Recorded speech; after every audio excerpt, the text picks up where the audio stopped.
It's Blake's Buzz Live. Hate less, read comics. It's Blake's Buzz Live. Buzz, buzz, babies. Hey, buzz, babies. Happy Wednesday. Happy new comic book day. We're streaming live from Facebook, Instagram, and YouTube. There it is. The Holy Trinity. I don't know if that's the Holy Trinity. We're live in several places. We're here to talk comics. I got some cool people with some cool projects. Living that cool indie comics rock star life that I'm excited to talk to and bring out. But before we do that, just real quick, like, you know, we gotta pay the bills around here. We gotta, you know, and we do that by talking about tonight's show being sponsored by Michael Gecko Adams, who has a new series, Hero out from Keenspot, to keep up with what he's got going on. And trust me, babies, you want to keep up with what he's got going on, get on over to geckoadams.com and tell your shops to put Hero on your pull list. If for some reason your shops can't get it, guess what? There's a link in the show notes. You just click that, go to the Keenspot shop, get yourself a couple copies of a fun comic. And on that note, every book we talk about tonight, there's going to be links in the show notes for you to find the campaigns, find the books we talk about, all that fun stuff. There's also links for Negative Burn. The multi-award-winning anthology is back on Zoop. There's Mike Allred, Marguerite Bennett, oh my God, Phil Hester, Joe Pruitt. There's so many people, Joe Jusko. There's so many people involved in this anthology. It's crazy. We got some secret news coming out to the mailing list this week, so I would keep an eye, or I'm sorry, next week, I would keep an eye on your emails, but also, until then, click that QR code, or use the link in the show notes and check it out. It's on Zoop, and it's a cool deal. Lots of historical comic talent involved. It's pretty intense. Speaking of intense, I forgot to change the damn graphic. It's not the 29th, it's the 30th. We are doing a retailer roundtable for Comics the Magazine. I know not many retailers watch my show, but if you want this magazine, tell your local comic shop, because it's on FOC this week, and we need to get those pre-orders in, right? But tell them to send an RSVP. We're gonna do a little Zoom chat with retailers, talk about what this is all about.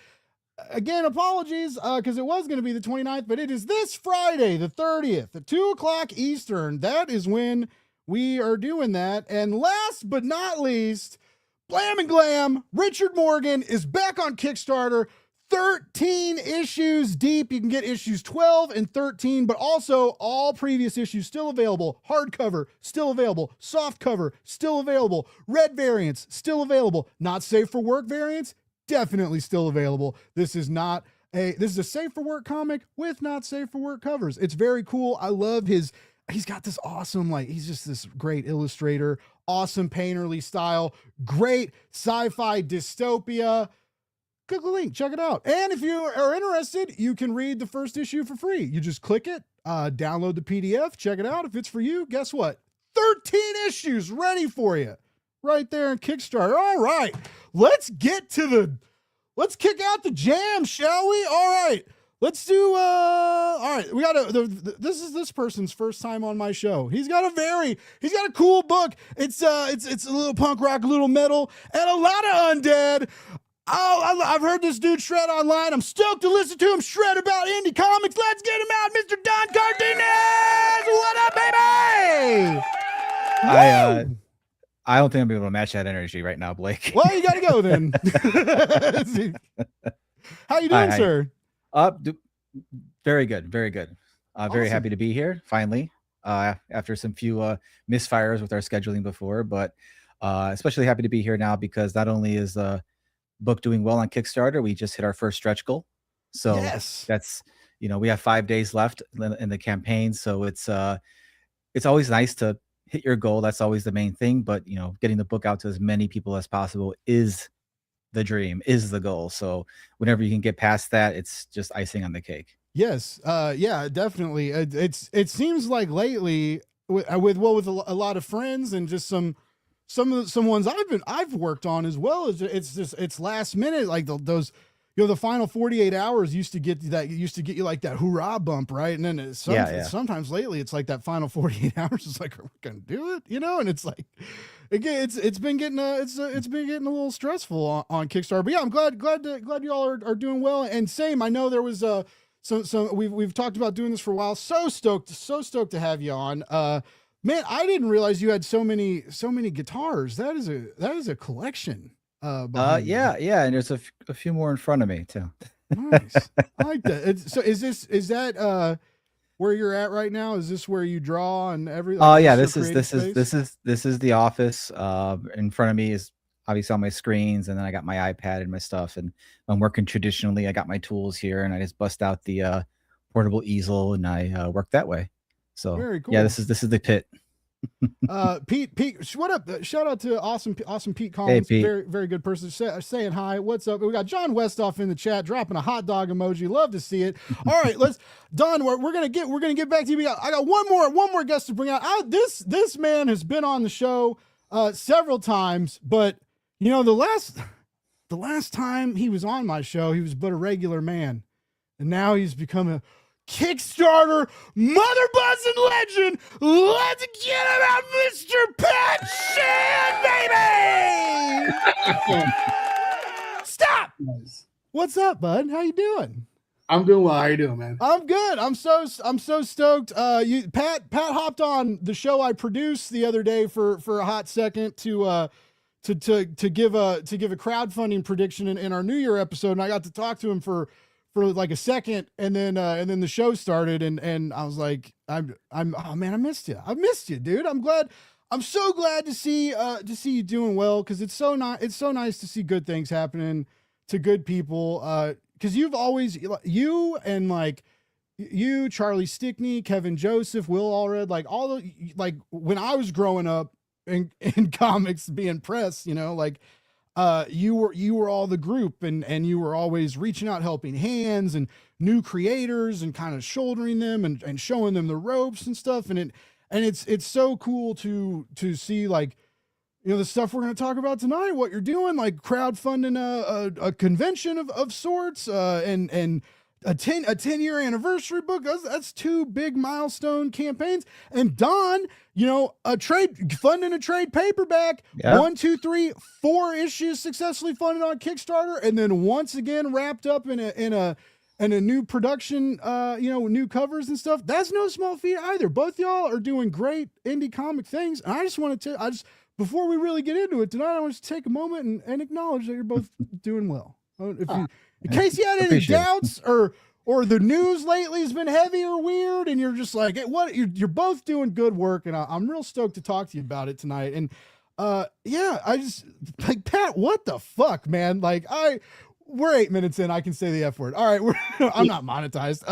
But what has happened, dude? I remember, like, when you had the crew, and you had your in-person crew, because you would always, when you did like your Kickstarter fulfillment, like pizza parties, you always take a picture of y'all like filling books, and like, in person or around the table, and like office meetings and stuff. And Yeah. I mean, just, and then the sexy comics started taking off, and still doing the cool fantasy books, and the still doing Destiny New York. I mean, Of course. what happened to like really push you, and just because something happened to where you were like, we can do this, F it, we're doing it. Like, it's like you found that momentum somewhere. Yeah, when I first started to get published in comics, get some freelance gigs, I used to dream of a time where I could have a book a month at every publisher. I had so many ideas for stories.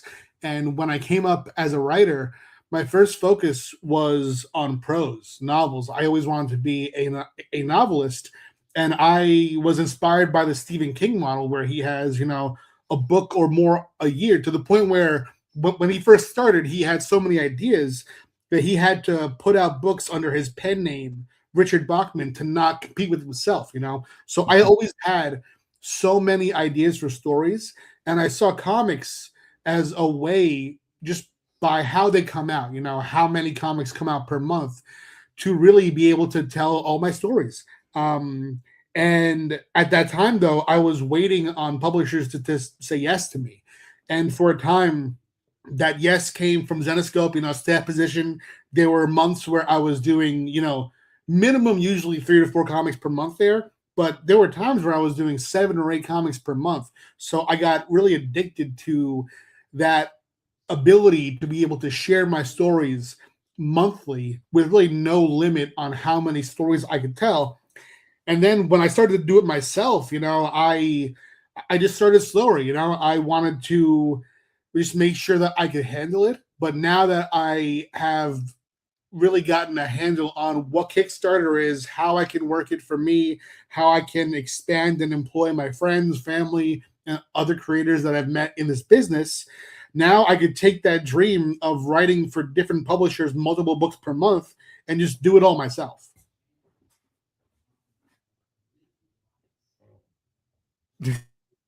Yeah, I was muted. I was started talking. I was like, "Oh, I'm muted." I was like, "No, that's the dream. Like doing it for yourself."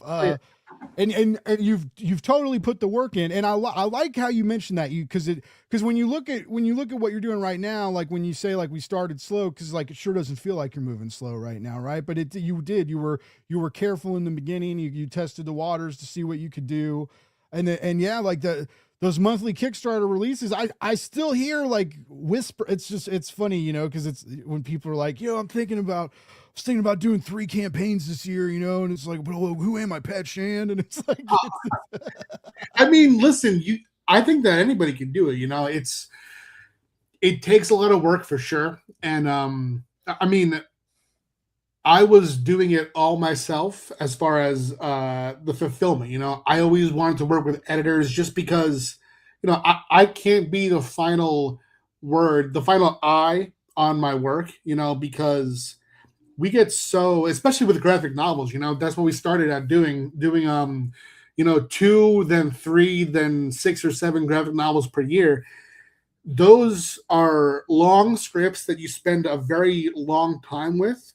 And as closely as you can read, I feel like you always need a second or third eye just to catch things that are so, you get in the rhythm of reading the same story over and over. So I always work with editors. But as far as fulfillment, for years I was doing it myself, some smaller campaigns, some bigger campaigns. And I think that if I could do that in an apartment with just my hands, bubble wrap and some Geminis and a printer for labels, I really think that anybody could do it. Just go full throttle. I'm proud of the fact that I do have a drive to work hard, and I do I've spent years honing my craft, but I don't think that I'm special in that, oh yeah, Pat Shen can do this. No, I think that anybody who wants to do this and puts in the work can do this. Hell yeah. Now, Don, I don't know if you realize this, Don, because I didn't realize it because it's been a hot minute, but you have another book that is in the direct market right now. Like Spend the Night Volume 1, it looks like, is finally hit some shops. I saw it. Yeah, that's I'm not with the book anymore. Because that I had worked on the first was it 4 or 5 issues? Yeah. And there's but with scheduling and things like that, it was a lot of work, that book. The author Jackie Kong, she was very like, she had, she very much had her vision for the book. Yes.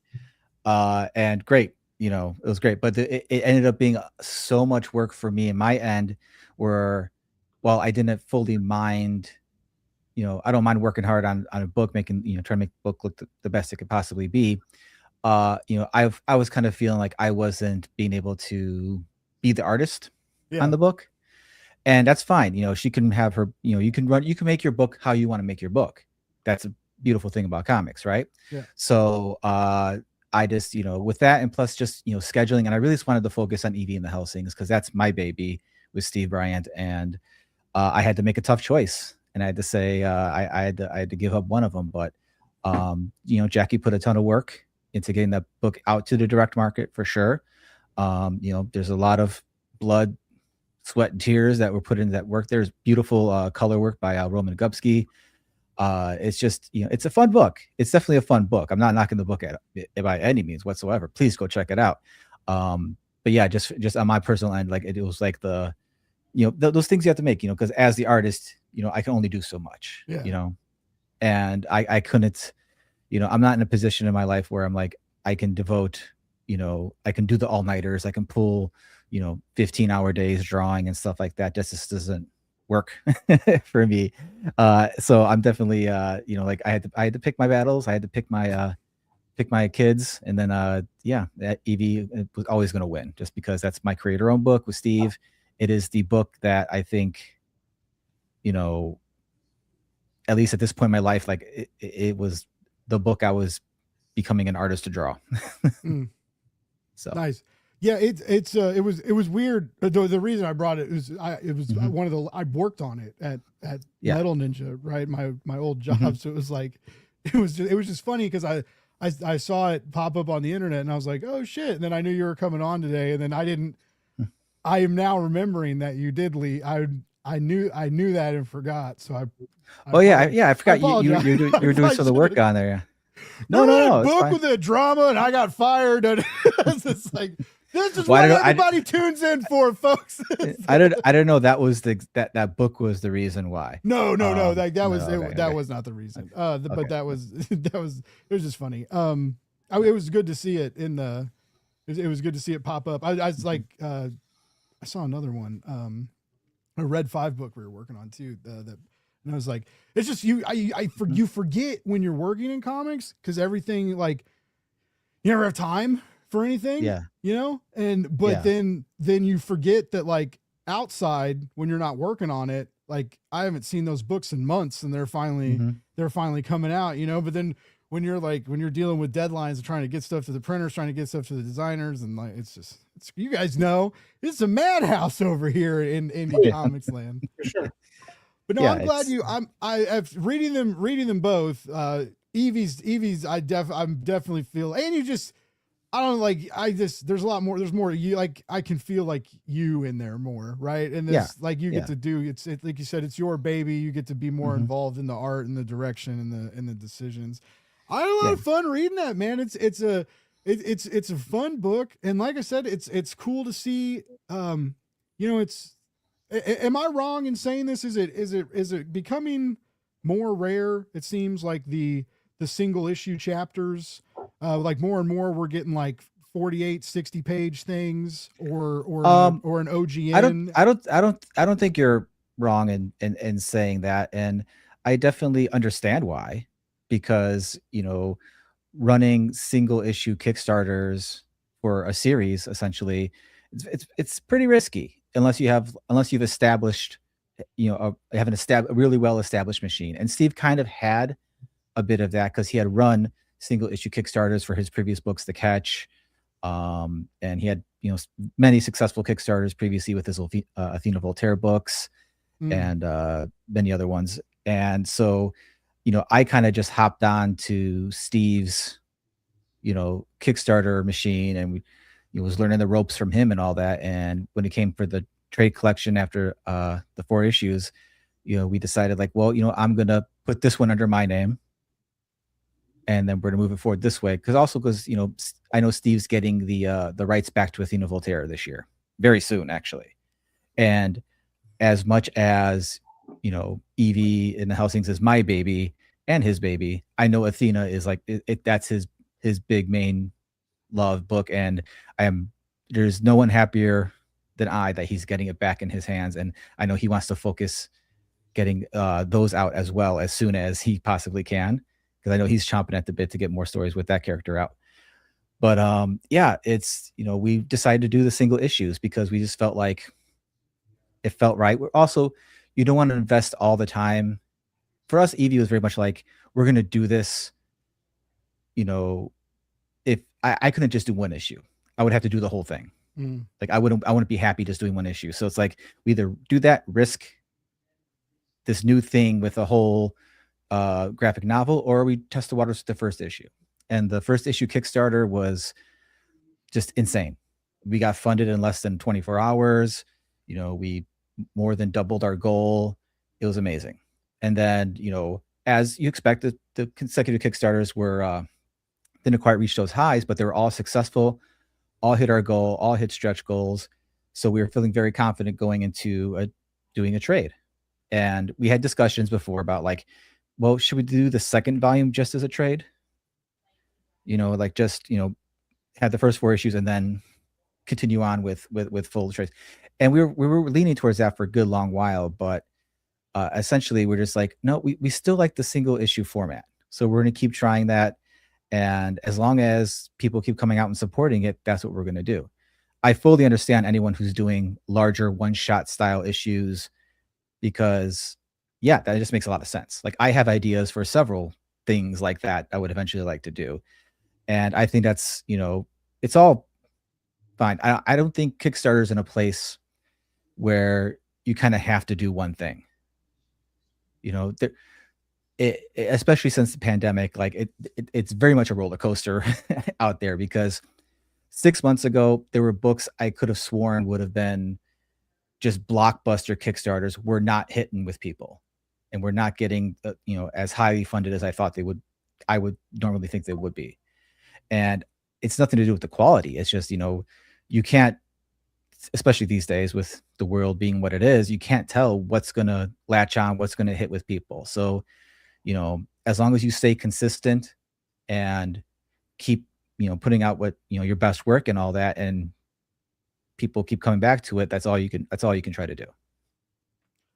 I consistent doing your best work. And, like I keep hearing the phrase like human first. And I feel like it means a lot of different things, but in a land where like, just humans aren't doing everything like they're not doing everything anymore. Right. And sometimes you can tell. Right. And so, but I was listening to Nick Patera talk about this and he was like, being true to yourself, and cause he was worried about like young artists and AI and being like, oh, I'm not ever going to be able to draw as good as like this image AI can make. Like when you're starting out, like it's kind of like, it's kind of defeatist. And he was just like, but you can try and beat yourself every day. Right. And be yourself and beat yourself. And you're echoing that statement. And Pat echoes that statement as well, because I mean, I just, I made a joke that like, Pat's going to be like the new Zenoscope. Right. And it's like, you could say that, but it's something else. It's Pat Shanland, right? It's not this and it's not that. It's his own publisher with its own vibe and its own name, and you're all doing that. You're on crowdfunding, doing different things, telling different kinds of stories, really showing what's great about the platform, and is it hard? Like, when like, especially like Pat, when you have like a lot of projects and stuff going like simultaneously, and you're looking at trends and you're looking at what's selling and what's hot, and is it ever hard to be like, no, we're going to keep doing things my way and not like the easy money way, or not the,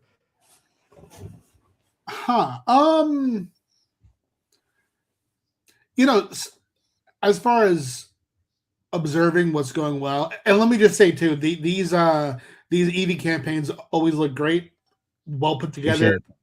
They look beautiful, so congrats on these. I keep an eye out for what's doing well on Kickstarter, more for just seeing trending artists that I might want to collaborate with. As far as trends that are hot outside of comics, those kind of draw my eye in a way, because that's really what helped me conceive Cheeky Comics, in that I noticed, one, there's the collector's market angle. And just from my time at Zenoscope and just seeing how well Coffin Comics does from a collector's standpoint, those that definitely inspires me, just finding artists to collaborate with and just seeing how the collector's market kind of is booming in comics in a similar way to Pokemon cards, but from a story and genre angle. With Cheeky Comics, I looked outside of comics and I saw that there was a thirst in prose. You know, the most popular genre in prose is romance. That's been true for decades, maybe more. And comics doesn't really touch on the idea as much as you would think of spicy romance. You know, you saw books like Sunstone pop off and become the best-selling Top Cow book of all time, and that at the time was pretty solitary in being an ongoing sort of epic, not safe for work romance that focused on characters and the story and theme above the spiciness. It didn't let the genre dictate what the book was going to be. It maintained its focus on character, and that's how I want to approach all genres. But I definitely saw when we did Thirsty, Cheeky, and Steamy, that first trilogy of adult stories, I saw that there was that same thirst in comics that you see in prose for, you know, more adult romance that is character based. So just seeing that outside of comics inspired me for sure. And I continued to look toward what's hot in, you know, in the book industry to see what comics isn't really hitting on, because, you know, just go out in the world and you're way more likely to see someone reading a novel than you are reading a comic in public. It's just the media are on different levels as far as popularity and visibility. And I think that is sort of related to how comics is seen as not a medium, but a genre. It's seen as superhero books. You know, you talk to comics about someone who doesn't read comics, and their first thought is superhero books. And sometimes their second thought is, oh, they still publish comics? You know, like people don't really know. So I grew up just loving stories. So I love to see what comics isn't doing that prevents us from being a more well-known medium to people who are thirsty to read stories, just stories. Nice. And Don, I pick up some of these vibes in Evie, because like it's a vampire hunter book, right? And there's great bloody splashes and neck biting and gore, but there's self-discovery, there's that like band camaraderie that you made me miss, that like when I used to like play terrible bass in high school, right? But like we were gonna make it, you know. That was really something that was not what the book was pitched to me as with Steve. It was very much a comedy, like a horror slapstick almost comedy thing with a male protagonist. And Steve had, been trying to get it off the ground for a while. And then, I've known Steve for over a decade. We've tried to find projects to work together with each other on. And eventually he just like gave me a call and he's like, hey, I got this really dumb idea. And I'm like, say less. What is it? I'm with you. So he literally just like, he sent me an image and it was like it was Van Helsing, but it was like in the Van Halen font kind of logo with like the classic wings and all that. Yeah. And I'm like I was, what was that from Django Unchained? Like you had my attention, or you had my interest, now you have my attention. So it's like he was just telling me about the book and I'm like, okay. And I'm just like, can I just give you some thoughts? And he's like, go for it. And I'm like, can we make the protagonist a female character? Because one, at the time, and still now, really, like I've been listening to a lot of female fronted heavy metal, rock, and stuff like that. So I thought that would be a cool thing to do. Two, also to kind of like deviate it more from the, it being a Eddie Van Halen, satire-ish type of thing. And also just because I just felt like, it just felt right to do so. And then as we were developing the characters and all that, because he had basic outlines of the characters, but their appearances and so much about them was not set in stone at all. And I just kind of like, I don't want to say steamrolled. I just like info dumped him because I instantly was like sending messages, emails, like here's all this canon in my head that is coming with these characters in these books. Use it, don't use it. Tell me what you like, what you don't like. And it really developed from something being more comedic to something being more, like it is now. A little bit, we're trying to do a little bit of everything. We try to toss some comedy in there from time to time. There's a particular bit in the last issue with a symbol in a fight scene that people seem to really be enjoying, and which was a lot of fun to do when we're doing it. But it really is about someone who's, has this dream and she wants to do this thing. She never wanted to be a vampire hunter, but now she's forced to take the mantle because whether she wants to do it or not, she's a Van Helsing and they know she's next in line. So they're going to come after her whether she likes it or not. So as someone who, has his responsibilities and has the things that he wants to do in his dreams and has to like really figure out how to learn how to do both. That's what really, I wanted to bring to Evie. Like just, she has to rely on this found family of her band and the interactions between them and kind of reconnecting with her, family's legacy and things like that. And that's where the character of Marcus comes in, who rapidly became one of my favorite characters because Steve and I had so many conversations about him and things we're going to do with him and all that. We're really excited about this book. This is a book that I would love it for it to be my Hellboy. I would love to just do this for the rest of the time. We already have like 4 or 5 arcs, I was going to ask, idealized. You mentioned like you guys were thinking about volume 2. Do we put it out all at once? So there's more. There's more coming. I'm working on volume 2 right now. It's I can share that it's called Bark at the Moon. All our volume titles are definitely going to be homages to metal and rock albums. And if the name doesn't tell you what might be coming next in Evie's world, I'll let it be a surprise for you then. But that arc, the next volume, I'm very excited for because I had a lot of story input for that album or the album that arc, and because Steve let me do a lot with his first arc, but he had the skeleton of it already assembled, and I just got to inform certain scenes, the characters and stuff like that. But this one, I just said, Steve, I don't know if you have a second arc ready, but here's what I'm thinking we could do. And then he's like, well, shit, Don, I had all these ideas I wanted to do. And when you put them both together, it like dovetails perfectly. And that keeps happening with me and Steve, which is like a dream, and Pat, I'm sure you've had probably collaborations where it's like you're working with somebody and it's like, this feels so easy to develop with this person that it's like, are we doing it wrong? Is something not right?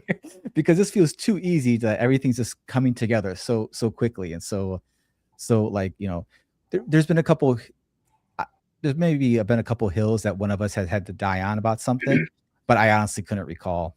I'm just assuming there were, because I can't recall any that we've actually have to do. And it's great because Pat, as you mentioned, like getting second eyes on things. Steve is a fantastic artist.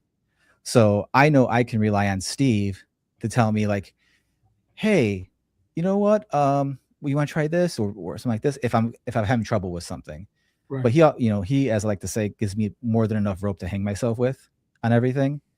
So if I want to add panels to like stretch out a scene or whatever, or condense something, he's all for it. And pretty much every single fight scene is just like pages, blah blah blah. They fight. Here's where it ends. So, and and that's what I love about Steve. And he's got no ego about any of this stuff. And it makes it real hard for you to have an ego about any of this stuff because it's just, we're all just trying to do our best. And then we have, we had our colorist, Jason Millay, who's just killer. Like his work on the book, I think really is undersold because he went, because we have some like pastiches of rock clubs that exist in LA. He actually like researched like what kind of lighting they use to like light the scenes for these clubs that we're in. And I think That's he cool. really nails it. And yeah, the yeah. live music scenes are dope, and that's crazy because the color palette, like a lot of those scenes, like are kind of, it makes sense that they're different because it's like in a club or live music, Yeah. right? But it's like it has that vibe, like you can almost see like, I'm old, right? So you can almost see like this the cigarette smoke in the air, you know, like Yeah, it's just like yeah, he gets yeah. it. That's cool. Yeah. That's sick. Yeah. I wish I was creative. I mean, I'm not like not creative. I'm like, but you know, like I bought a new iPad and a pen because I keep stumbling into design jobs and I make a lot of silly little graphics for people and stuff and Kickstarter pages. And I was like, oh, I'll start like kind of maybe learning to draw some things, right? And I get more design, do more design. I really don't. I read on it as I've barely just anyway.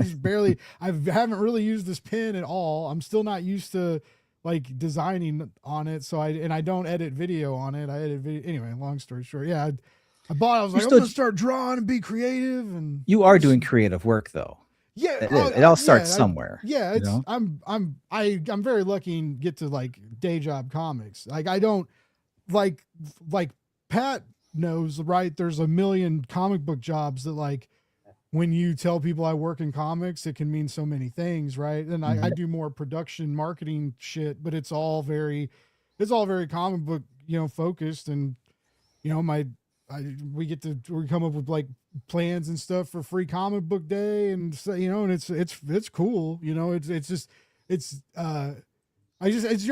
always outside looking in, right? Like you see like Pat makes like 587 comic books a year, and like you're drawing these like awesome like vampires like splash pages like that are juxtaposed against like a sweet like hard rock metal scene, right? And it's with this like cool front woman, and it's just, I was like, man, I want to do that. I want to do that part, you know, like it's but it's Nothing's stopping you you. guys do like, it well. Like nothing's stopping you. That's Nothing's true. stopping you.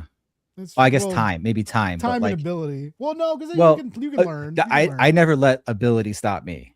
Like I've been making comics, you know, in some capacity for probably like a decade now, and I could look back on some stuff and I'd be like, woof. But you know what? I did it. You know, done is better than perfect, man. It's true. That's very true. We got so people are saying hey in the chat. We got back when we were talking romance. We got some fans of romance, and then we got let's see. Michael Bologna says romance has moved markets all over, which yes, not just with prose but with manga and anime as well. If it weren't for some shoujo demographic, we wouldn't have manga as we know it on the shelves. I don't not believe that. I just heard about boys love manga, right? And it's like blowing up. So yeah. I did the baby step.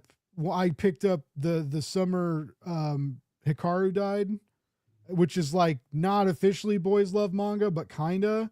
And it's really like sad and touching and also terrifying. It's so weird. But anyway, I that's just a subgenre I fell into, and that's a small kernel of it, right? It's this huge thing. You see, in manga, there is such a wide variety of genre and even just topics that could become blow up series. Like you can go to a Barnes and Noble and look at the shelf and see, like, you know, I fell in love with my veterinary assistant, volume 14. You know, like these titles that publishers in the American comic sphere wouldn't even consider giving a 3-issue series are running for thousands of pages, and people are loving them. And those stories speak to people because they're about humans, and they're telling stories that you can't just, you know, find anywhere. You know, they're unique to the genre, but they speak to a larger idea of people wanting different kinds of stories. Yes. Like I have lost friends, right, and had weird conversations with them, and so like I can connect with some of these characters in the summer Hikaru died, right? Even though I've never had a friend like admit that he's dead and possessed and open up his chest and tell me to stick my hand in it, which was a scene in this book which was fucking nuts, right? And it was just like it was like scary, it was like weird and scary and like, you know, like it was like there was like a romantic like steaminess about it too, right? It's I love that, like, even genre fiction isn't pigeonholed anymore, right? Like, you can't just have horror, you can't just have sci-fi. Like Pat said, you have to like find that kind of that universality, that little kernel of existence that we can latch onto and be like, oh yeah, like I felt that, I experienced that. You know, like Don just keeps reminding me how I was kicked out of a band and like missed this whole epic part of my life. Like, would it have been that epic though? I mean, probably listen, not. Probably listen, not. all the guitars behind me, been in bands. I never longed to be cramped in a van with a bunch of dudes driving around the country. That was never, I just like making and playing music. And thankfully technology is at the place where I can just do that from the comfort of this office and do whatever I want with that. And going back to, you know, the idea of just like, you know, this connecting with people, like that's, you know, the amazing thing about comics right now is that it has never been easier in the history of comics to make your comic and get it out to people. Sure, it's a double-edged sword because it's the easiest time to get your comic out to people. So many people are doing it. But, you know, what's going to break through, what's going to keep going through is like, if you have your stories and they connect with people on that human level, whatever that human feeling is, you know, for me, you know, Evie and the Helsings is about, you know, the camaraderie between a band, about struggling with responsibility and dreams. And, you know, for me, you know, I'm hoping that connects with other people about that. Or if people just like a cool chick, you know, kicking vampire ass, fine. That's cool too. I have just plenty of media that I enjoy just for the bare, you know, just because it's a hamburger that goes down good that day, you know. So it's all for that. But yeah, connecting with people on I think that's what the main thing is. So and that can easily get lost when people are, you know, trying to like overanalyze why a book is doing well. Why is this doing well? You know, Pat kind of, you know, hit it on the head with like, you're just trying to make stories that humans connect with. That's what you're seeing the trend is. And that's a trend throughout the history of time. It's just, what is it they're connecting with now that comics isn't doing that I can fill that void with? Well, that is a great segue, Don, because yeah. Pat is filling that void literally on Kickstarter right now. Pat, tell us about this fan event, like where the idea came from. I cannot imagine there's so much planning that has to go in something. You even have like people, you can even help people sort of, you have a group of hotels people can choose from and stuff if they stay. So like, why this is like, is this better or worse than an anthology, or about the same? Like it seems like a lot of work. I just having done both, this for sure. However, I have to give kudos to Ralph Tedesco. We brought him on this year as the director of development at Space Between. And, you know, a Space Between fan event is a thing that I've wanted to do for a long time. And Ralph and I have talked about it, but I imagined doing it in the future. You know, like I imagined testing the waters. Like for example, a test of the waters is of New York Comic Con 2024. We flew out Lyrics to be sponsored at our booth and to sign there for the whole con, and just trying things like that where we're, you know, making our appearance at a convention that we don't own a bit more exciting. But I brought Ralph on and he was like, no, let's do it now, you know? So he, Steve, Shannon, Chris, and I have, you know, put our heads together and come up with this. You know, it's going to be like a, you know, a meetup between a mix of that is between a fan meetup and a small convention. You know, it's going to be single room, very intimate, we're bringing out 3 artists. We're flying out Athala M, who for her first appearance in the States. She has been one of our main Cheeky Comics artists since the very beginning. We're bringing Joe Picard, and we're bringing Keith Garvey, and our entire staff. You know, we have myself, we have Ralph, we have some of our other writers coming out, and we're going to show the readers the family vibe that we've built as a company, that we get every night, that we do packing sessions, that we do our writers room retreats. You know, we're going to bring that to our readers. We have exclusive covers for the event. We have covers that people can get as founders covers to help us fund the event, who, if they can't make it, they can still get those founders covers shipped to them. We're going to do writers rooms during the event so people can actually contribute to some of our books and get a story by credit in a release next year, and just have some fun. You know, catered. We'll have an after party. We'll have a welcome event, and just, you know, small, focused, family-oriented gathering. That's so rad. And I thought this was because, you know, not everybody can afford to travel, or, you know, depending on when it's at, you know, people have kids, people have families, have jobs, all sorts of crazy stuff. Right. And like, I loved how you all came up with a way to include your space between fans that can't make it. Right. There's all these exclusive covers, like you said, the founding options, all the, yeah, that was real smart. And, you know, of course, like, you know, you would cover all those bases, because that's, you've done such a good job of, like, that's why your Kickstarters are so successful, because you think of that. And I wish I could think like that, because that would be a thing I missed out, right? Because you'd be like, I would get lost in the planning and like, who are we gonna have come out here and do this and do that, and, you know, and then it's like, oh, we forgot we should like offer something for the people that can't make it. I've thought for a long time it's kind of silly that, you know, if San Diego Comic-Con sold a ticket for $80 or so, and I could watch panels like from home, I'd probably pay for that. You know, like there's, if you could watch Hall H and not have to sleep outside and just, you know, like, it's kind of silly they don't do that. Are you thinking of anything like that? Like, for any kind of like exclusive, like, media for your fans and stuff that can't make it, or maybe like possible like live streams or podcast? Or is it more like in person? Are you more focused on that? We will do, all right, so we do our space between vlog, so we'll definitely get some vlog footage so people can get the experience as a video.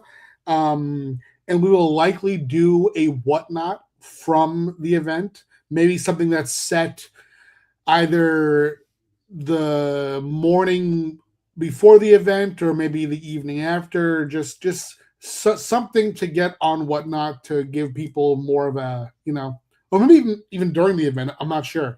So that's still being worked out, but we definitely do want some multimedia component to this. Nice. I am always so impressed. You have such a good eye for covers and cover art. And the interiors of the books are gorgeous too. But you always really, you really know like how to do a variant, right? And how is it? How do you handle like art direction? Like, does your team get like a significant amount of input on that, or like if you find an artist, do you show the team? Like how do you, because you always have fucking bangers. It's ridiculous. And it's just, you know, is there like, do you vote on them? Like, how do you find these things? Well, all right. So we have just artists that we've seen over time who have either submitted to us, who we've seen. You know, we do have a chat where if there's someone who one of us likes, who we haven't used, we'll pop them in. And then there are artists that we've used over time. Like, for example, this week, an artist that we've used maybe like a dozen or 24 times before, Chris, our publisher, he wrote that they're willing to do a monthly cover for us, or do we want to try to do 2 a month? So we'll have conversations like that where we'll just talk about how an artist has performed for us and how much we want to use them. And, we'll just watch those trends as far as what our fans want from us and who we enjoy working with the most. And as far as just, the themes of the covers, I can use this fan event as a great example, So we had, I asked Othala M just to do, a standard, just do a Countless Little Deaths variant. And she turned in that Countless Little Deaths one, which is of Mabel the vampire with the masquerade mask and the lingerie outfit. And that came in first before we really discussed the theme for the event. And then Ralph posted it in our fan event chat that we really should nail down a theme for the covers. And I sent him Othello's cover, and I was like, well, she just did this. This is awesome to me. So let's go masquerade for the entire event. We can do the event with a masquerade theme itself. All the fan event covers will be masquerade. And then through that conversation, we came up with doing masquerade for the fan event, and the founders covers, we decided more of like a, fancy dress party, red carpet vibe, So we have those two themes that just came naturally out of seeing the art come in and seeing which pieces that we liked. That's cool. That's also really cool that you have you can kind of let your projects evolve like that. You don't always get that opportunity, right? Like sometimes it comes in and you got to deal with it, and maybe the colorist can make it a little better or something, sometimes you got to take what you got. So that it's cool when you can when you have different I've worked for people like that though, and it makes sense with all the projects you saw and all the creators. Like you probably have, do you have like a secret like folder of just like art, like could you just like pull a cover out of a hat if you really like needed to? Do you have art sitting around? Sometimes, yeah. There are some covers that we've gotten that we haven't used that sometimes will turn into a print. Sometimes if I have, like a doubt about the artist's process, we might pull a cover and not use it until we know a bit more. There's, I try to work about, I used to work a year ahead of time. Like I wanted to in January book out the entire year of covers, but now it's just too much, and like I want to be excited and just have things rolling in on a more regular basis. So now, for example, it's January. Our publisher Chris just hit me with like all our May releases, well, our May launches, that is, and the covers that we need to get going for those. So he gave me a list where he broke down those titles and how many cover slots I put into our publishing schedule. And then I'll look at those. And for the most part, I'll look at that myself and be like, all right, get this artist on this. I'll write a concept and he'll act on that. But sometimes I'll just be like, pitch me, for example, Death Goddess of Cthulhu. We're doing an annual of that later on this year, I think May. And I had a few ideas for cover concepts, but I was like, we have a few slots here, and I have just spent about 40 minutes working on, like 25 cover concepts. So how about you pitch me 3 or 4 cover concepts for this, and then we'll see which ones are cool, and then we'll see which artists match those vibes. Nice. Oh yeah, I like that. It does sound a little less like more fun and less stressful is like the way to do it, right? That does seem. Yeah. You've always seemed like a pretty. I mean, I've known you for a few years now, and it's you've always seemed like you've always been real chill and fun and upbeat, and you're a lot busier now, and you still seem that way. So it seems like the keeping it fun and keeping it happy seems to be working, right? Because I can't. I mean, I know what it's like working like high flow small teams. It's heavy and it's late nights and it's a lot, And so how do you? I mean, it goes for both of you. Running fucking Kickstarters is hard. Like, even Don, you've won. You guys have won. But you still got a few days, and you got stretch goals and stuff. And then if you get the stretch goals, you got to update the stretch goal graphics, And then if the campaign funds, and you got to send out the surveys, and you got to make the book. You got to get it printed. hopefully that goes well. You know, there's this, It could definitely be said that the funding is the easy part. yeah. You know, then after that, it's just praying to God nothing happens with the printing, everything goes okay. Praying that everything you're shipping out, as great as Gemini mailers are, nothing gets damaged. Everything goes out. All the little extras you have get together. And yeah, you know, again, Steve's, you know, even though it's, you know, I'm, you know, technically running it, you know, Steve is the partner in this. So like he's, you know, if so, you know, we alternate doing updates. We all, you know, he does all the graphic stuff because he has his setup. Like I said, I just jumped on his machine. So, but what I don't think he expected when we first started working together was like, I'm like, well, I'm hands-on too. So like, how am I going to help you with fulfillment? So I'm not going to let you just do it all. And he's like, oh, and Steve and I live in the same state, but he lives like 4+ hours from me. So it wasn't super feasible for me to like go drive down there for a day and then, you know, try to fulfill everything. So we actually have it set up to where, you know, we have a split, like stuff comes to me to fulfill, stuff goes to him to fulfill. nice. If we got to do sketches or whatever, we'll ship it back or whatever. Will it cost us a little bit extra overall? Yeah, but it's sharing. It's, you know, sharing the load. You know, it's taking that off because, you know, again, the funding, you know, is stressful and hard. Even if you fund the same day, you still got the rest of the campaign, hoping not everybody cancels, you know, or hoping there's no chargebacks, or hoping that, you know, it just doesn't stay still for too long. That's what drives that's, you know, that's the real stressful part about Kickstarters for me anyway, is when there's just been no movement.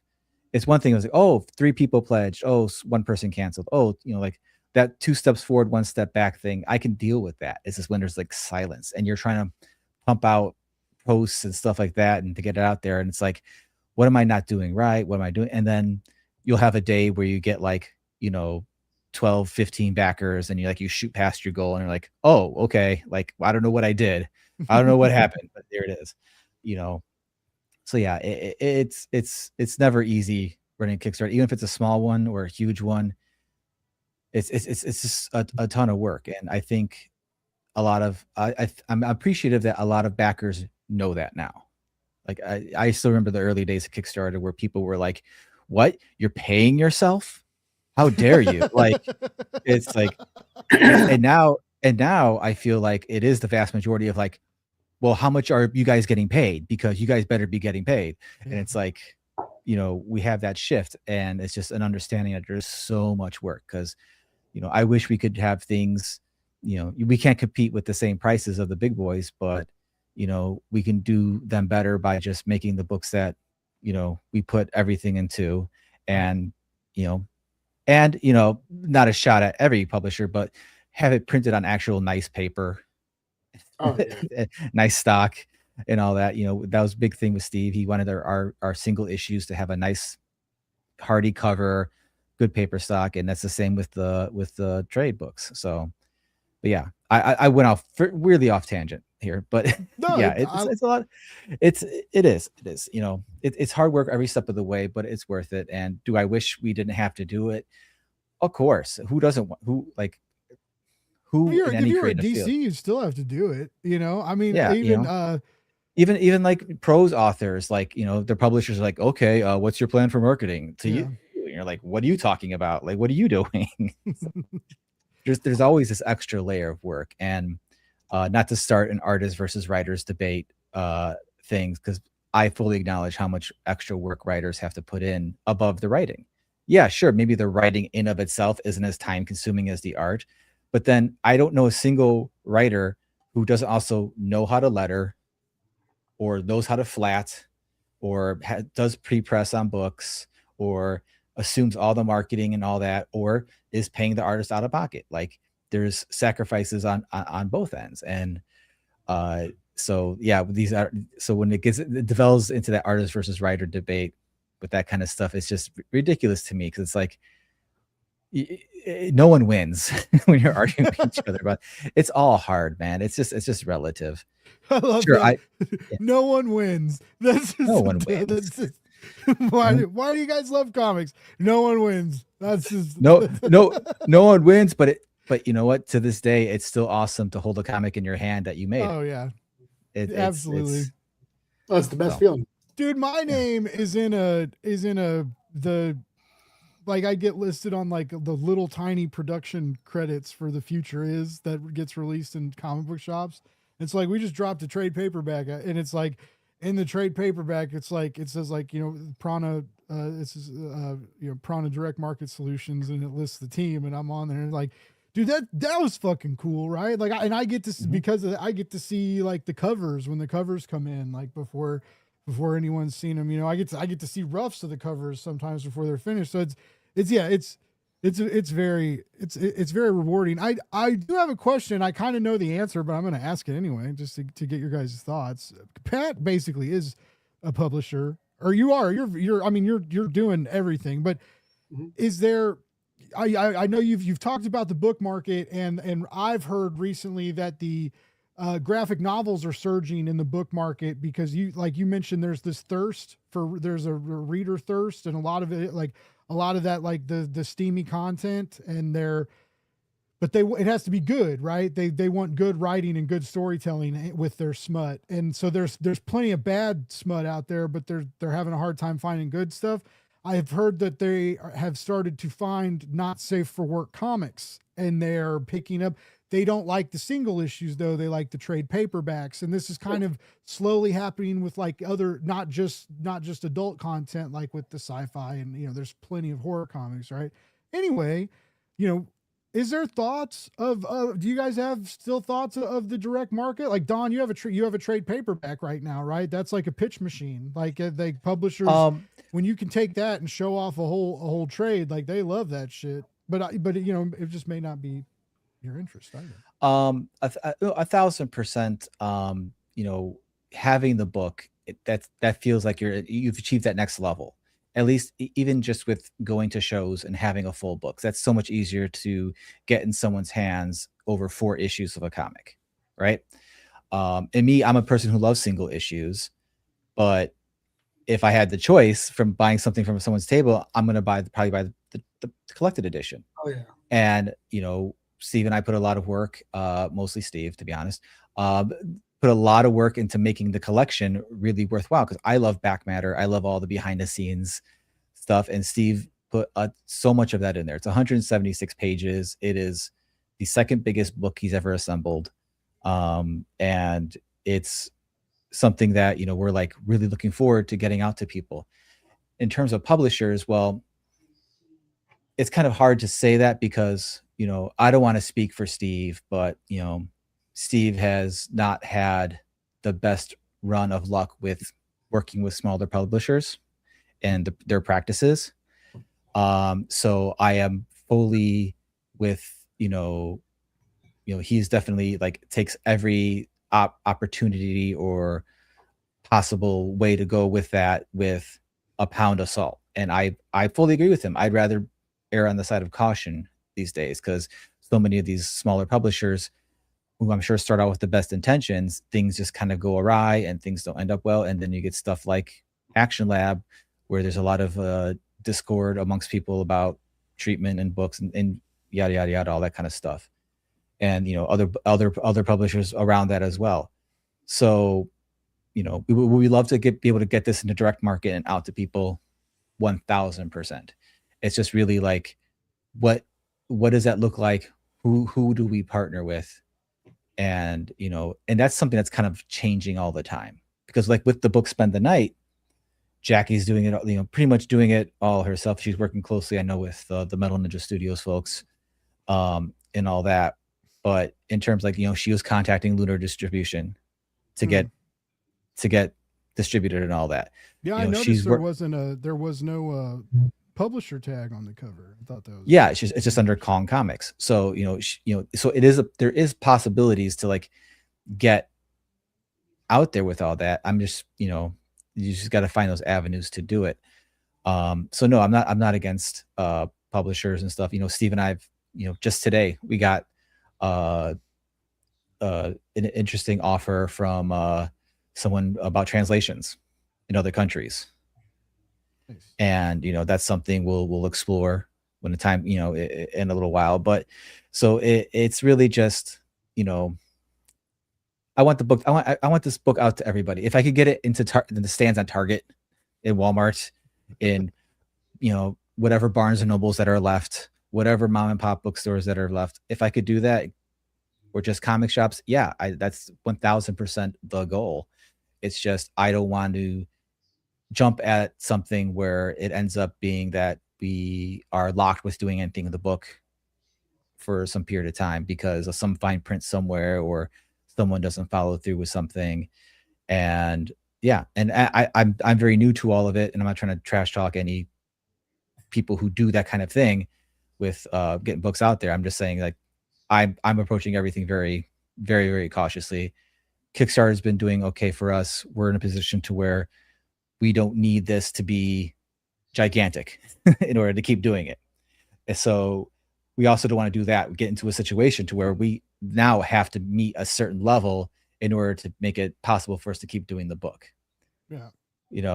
So it's really a balancing act, and Pat's obviously just said, I'm, pulled the Thanos, I'm just going to do it myself, and just get it done.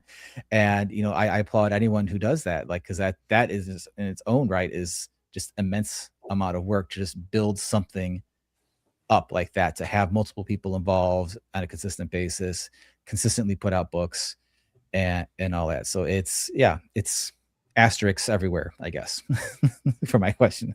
What about you, Pat? Like, because there comes a time when you have the body of work you do, right? You start thinking about entering like other markets, libraries, stuff like that. With have you, or maybe you don't. Maybe you're like, no, Blake, I don't care. I don't know. Like, what is there?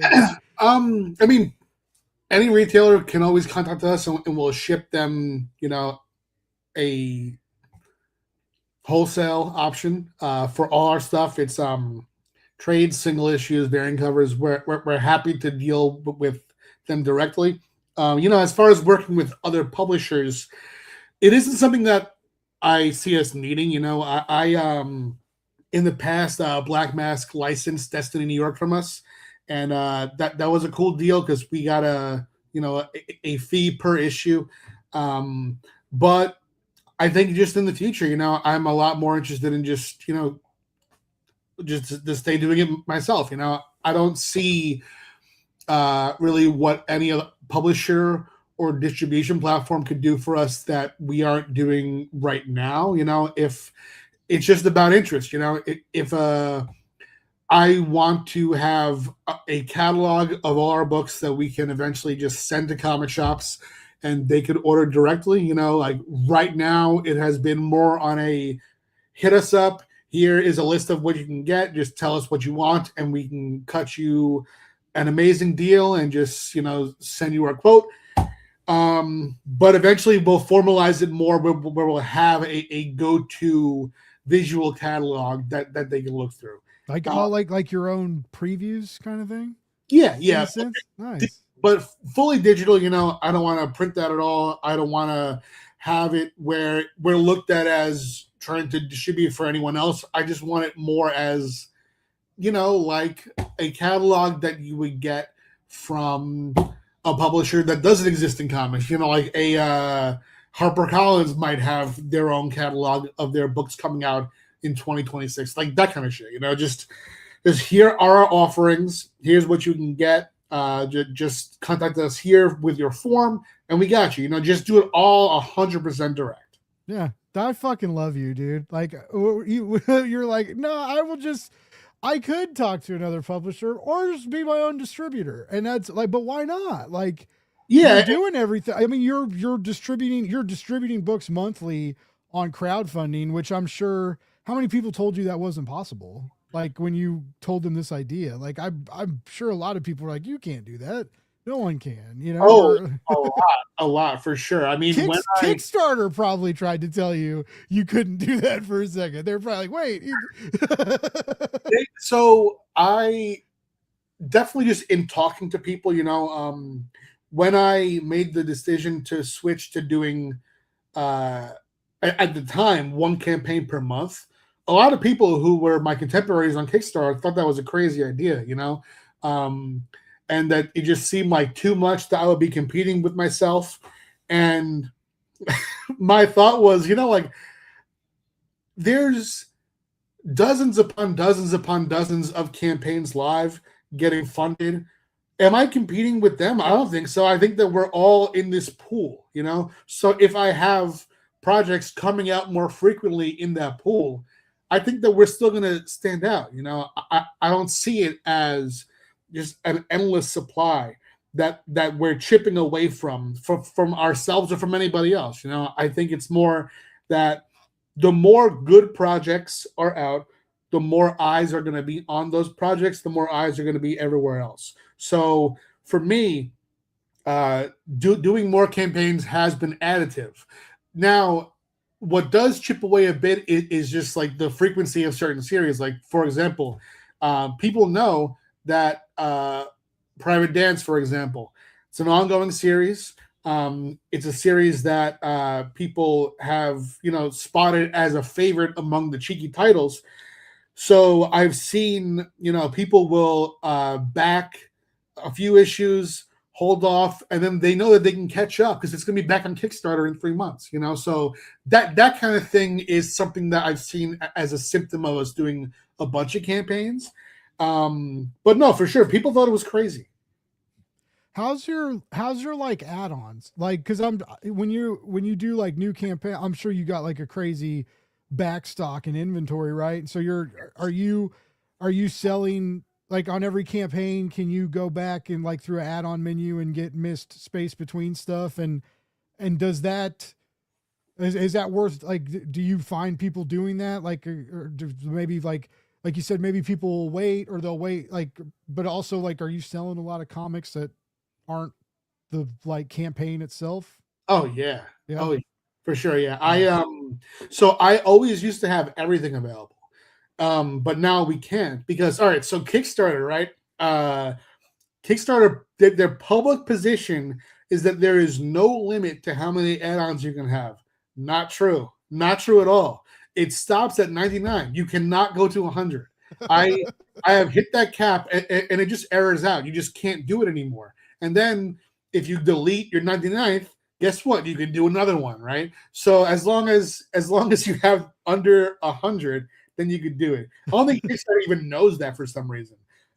So I've had too many for sure.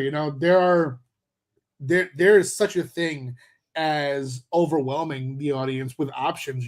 So I focus it, right. So like if I'm launching, for example, a Private Dance campaign.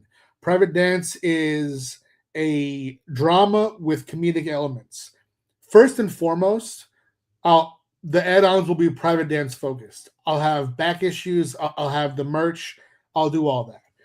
And second, I'm going to put in books that I think that readership would want, right? So I'll do books that are in that genre, in that feel first. And then I'll just put on our staples, like Countless Little Deaths, Nippy have all been big hits for us. If it's going to be a while before one of those come back in their own campaign, maybe I'll put on all our issues of those. Sometimes I'll do it where, say if a series has run for 4 issues, sometimes I'll do it where you can get issue 1 digitally and physically, and then the next level to get that series is the whole set. Or sometimes I'll just do it each individual issue. It just depends on how many add-ons I'm working with. But for sure, I'll put in a ton. Nice. Oh man, I was just thinking of like making like 99 3x2 images, and I was like sad. I was like, I would never want to do that.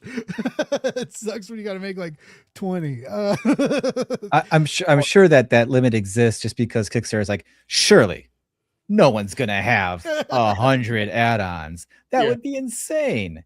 And then they forget that comic people use Kickstarter, and that could easily add up to 100. Oh, for sure. Well, and especially when when you start doing the not safe for work covers and your audience starts to expect it and want it like yours does, right? But it's like now every book that has 4 or 5 variants has 2 sets of those 4 or 5 variants. Like, yeah, all that stuff, it just starts to, it starts to add up, and you got to, you know, whether it's a web store or a Kickstarter page or backer kit or whatever, you got to make a SKU for it. Right. So it's just like, it all starts to, this is the comic book life that I live in.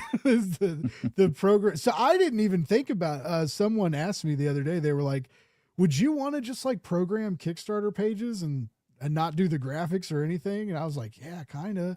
Like, that would be pretty dope.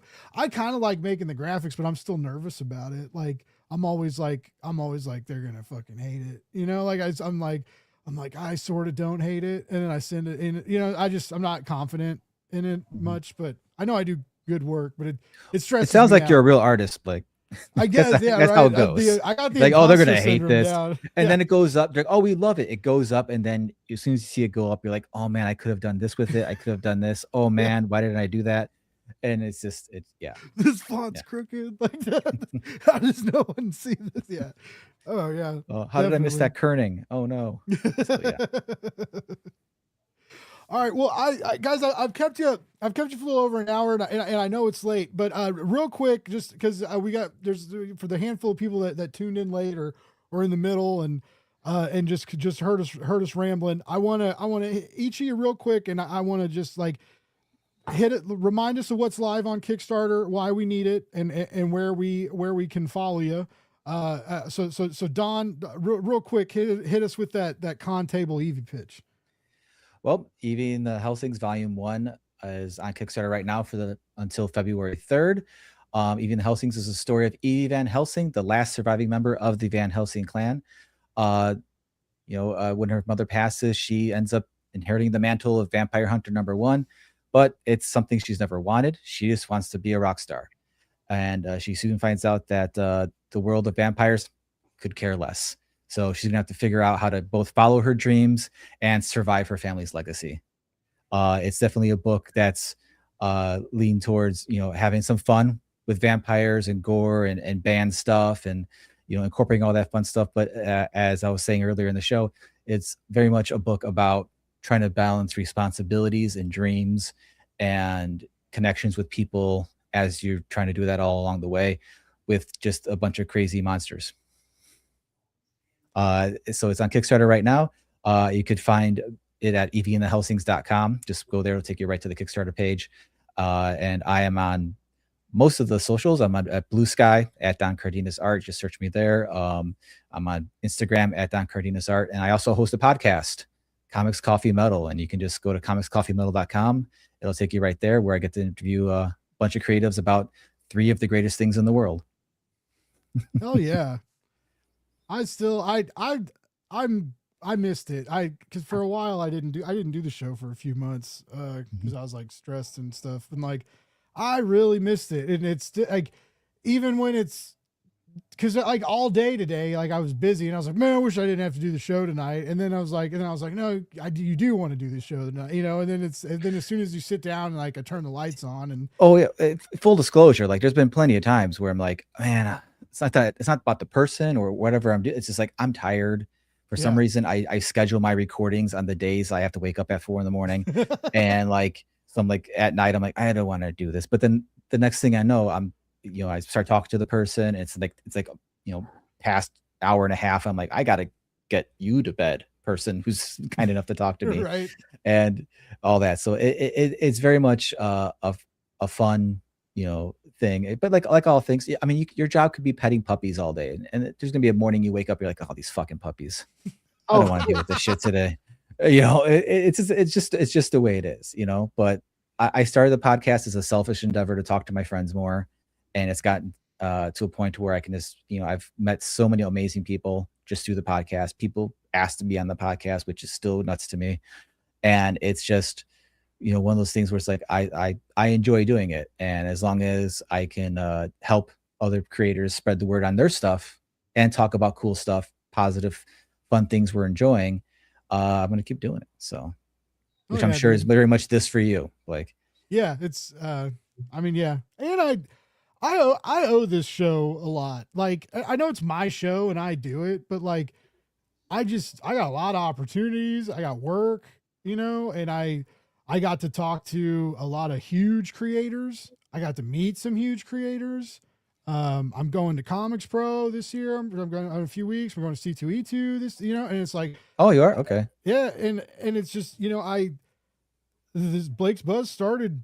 Well, I started reviewing comics on a blog, writing, but like the whole podcast deal it was always Kickstarter, crowdfunding, super indie focused. So yeah, I owe this scene a whole lot. And, you motherfuckers never let me forget it. No, I was, but yeah, I will never forget it. Also this man, I love, by the Charlie Stickney says hi. He says, get all the space between stuff, then you won't be missing anything. And he also says he needs Evie in the Helsings Volume 2. I agree.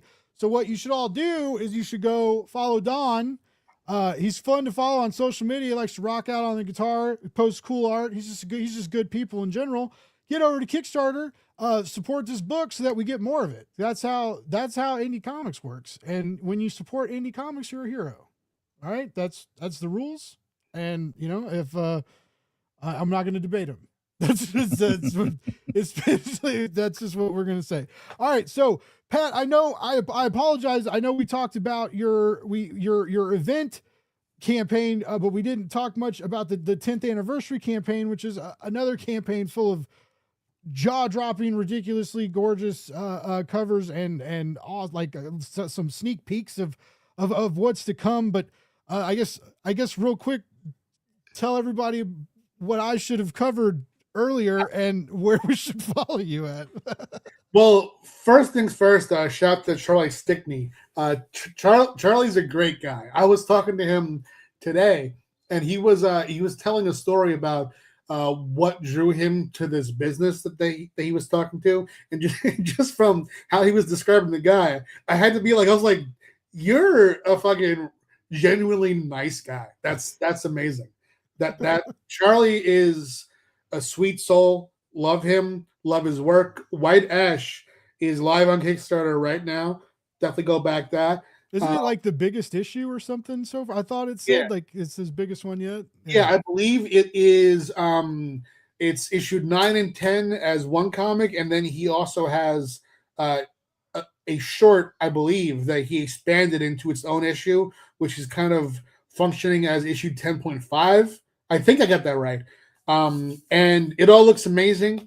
10.5 is illustrated by Yishan Lee, who is my long-term collaborator on Private Dance. She, I love a good ongoing comic. We contacted Yishan for 24 issues of Private Dance just for that consistency. And she also did this issue for Charlie, and it looks great. You can see it live right now. And as far as the 10th anniversary Kickstarter, that is a special one-shot that is celebrating 10 years of space between publishing and crowdfunding. It includes stories from our various titles that we've done over the years. The main stories are a Destiny New York story. Destiny New York was my first ever campaign, volume 1 of that. It's been going on for years, over 1,000 pages published now. We have 7 volumes, at least 5 volumes of spin-offs, probably more. And that story, it is about a girl who had a prophecy made about her when she was young. She completed her destiny when she was just 13. Now she's in her 30s trying to figure out life after destiny. So that's that. It also has a Wild Wisps story that is a new as in started in 2024, ongoing series. We are 6 issues deep and 1 spinoff now. That is a sort of it's an epic fantasy for adults. It kind of matches the vibes of creatures that are akin to Pokemon, Digimon, in a world that is a bit more of a cutthroat fantasy world with warring factions like Game of Thrones, First Law. And the third story is Afterglow. That's set in our post-apocalyptic giant animal populated Afterglow universe. And the final main story is a sort of a how we did it, a space between origin story bio. And then there's a gallery in the back of 1-page stories and pinups from our various titles. So that's that. It's a double size, probably going to end up being more once we have all those 1-pagers in comic. And also live on Kickstarter is the trade paperback of The Escort. That is a series that Ralph Tedesco created with me and wrote. It's one of our biggest titles in Cheeky Comics. That is an action thriller about a former Marine, current escort, who gets recruited to use both skill sets to infiltrate this cult of wealthy people who are doing some despicable and possibly supernatural things. So that collects the first 3 issues, that full arc. That's live now, ending this Friday. And you can access all 3 Kickstarters. That is the fan event, the 10th anniversary special, and the Escort Trade, Volume 1. You can just go to spacebetweenentertainment.com, and all the Kickstarters will be front-facing there. And you could also just order directly from us through that site. You know, our Shopify account on that site will have the backlog of all of our books, both digital deluxe, and physical. Wow. First of all, three campaigns at once is hardcore. I thought 2 was cool. I totally missed the 3rd one. That's awesome. Thanks, man. Just very, very impressive with what, and I know you're not alone. I know you got a team, you know, but it just, for real, seeing what you do and know, like, you know, knowing, you know, cause what I do a lot of production shit, and I just like, it's so much, you know, and it's so very, very, very impressive, very cool. And I'm not gonna lie, dude, earlier when you were just like, we'll just distribute them ourselves. Like I felt like an electricity. I was just like, I was like, oh, this fucker. That's the stuff. That's good. You're doing it, man. It's awesome. I got you. Basically, you are a public. You know, you might as well send them out. You do big campaigns many times a year, and you guys are fulfilling all those in house, right? So it's not much different, right? It's just bigger boxes, you know, going to, I guess, like, yeah, exactly, less places. So yeah, I mean, we have orders from retailers right now. You know, like we they tend to go for you know, request based. So there are some retailers who, like, they just say, we have a guy who loves Luana Vecchio, get us everything she does, you know, and that kind of thing happens. There are those who just fill out a form. I want, like, you know, 5 of this, 6 of this, and we just have to assess our stock to see for, you know, variants or previous con exclusives. But as far as, you know, our main staples, we'll always have stock. You know, we massively overprint cover A in our trades just to always have them. You know, like, we have we turned a garage into a warehouse with multiple shelves and rows in the middle units. We have a storage unit, and I think, you know, I told him to clean it out, but I believe that our vice president, Steve, I think his basement has the hardcovers. You know, we do the hardcovers, they can fit like tops 20 a box. And on Private Dance, we printed, I think, 2,000. You know, as of the Bard, we probably did like 1,000 to 1,100. So those boxes take up a huge amount of room. So we are happy to work with any retailers to get those things going. Wow. And I bet those as of the Bard books are lettered too. Oh, this time, yeah. This time. Still crazy. I will never forget that. That was so crazy. No, I would have been, you were so, you said, you know, you said you listened to Charlie Stickney talk to someone or talk about someone, and you're like, he's a good dude. Your attitude, like you making jokes about it instead of like just really lay it into the people. Like, I don't know. I don't know if I could have been as fun on social media as you were that day. I mean, I'll tell you this, like, I mean, at my core, obviously I wasn't happy about it, you know? But what I think is this, because at that time that Scout published Asa, I was already doing my own stuff. And my reaction was like, all right, this is a hazard of working with other people. You know, like when you put the printing in someone else's hands, just like I look at that, and I don't just look at the printer proofs for the shit that I write. Like, I am the final eye on approving stuff before it goes to the printer. And then when the printer sends their own proof, I look through it. And I look at that and I'm like, I can confidently say that would have never happened to me. I would, when I click on page 1 of the PDF, my thought would be, I don't remember not writing anything on this page. Click page 2. Oh, this is blank. They fucked it up. That would be, I would see that in less than a minute, So, so the fact that they missed that, I had to just chalk it up. Well, that's what you get for trusting other people with that final step when I'm capable of doing the final step myself. Just at the time we didn't do single issues, and we wanted to just diversify a bit. But I was happy to be able to collaborate with Rio to publish that hardcover with the letters intact. And yeah, I my attitude toward it, I had the tense conversations to me should be held person to person. I have my phone calls, but I'm not going to get online and turn that moment into a Pat's mad at blank because of his book came out with no lettering on it. Like that would be the story, when really I wanted to turn it into a talking point that it happened, but not entrench negativity into it. Because if it can be funny, then that's going to get more positivity than if I turned it into a me versus them situation, which I never saw it as. Nice.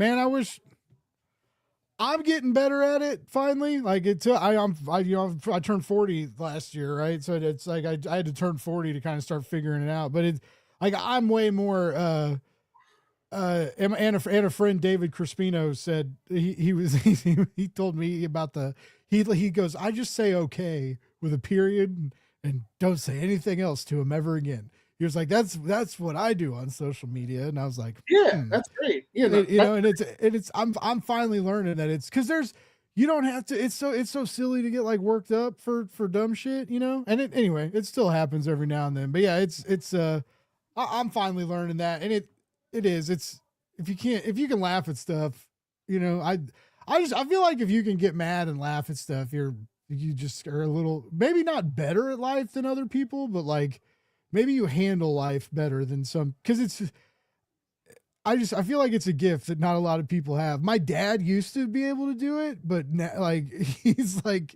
I don't know. He's like, he doesn't work anymore.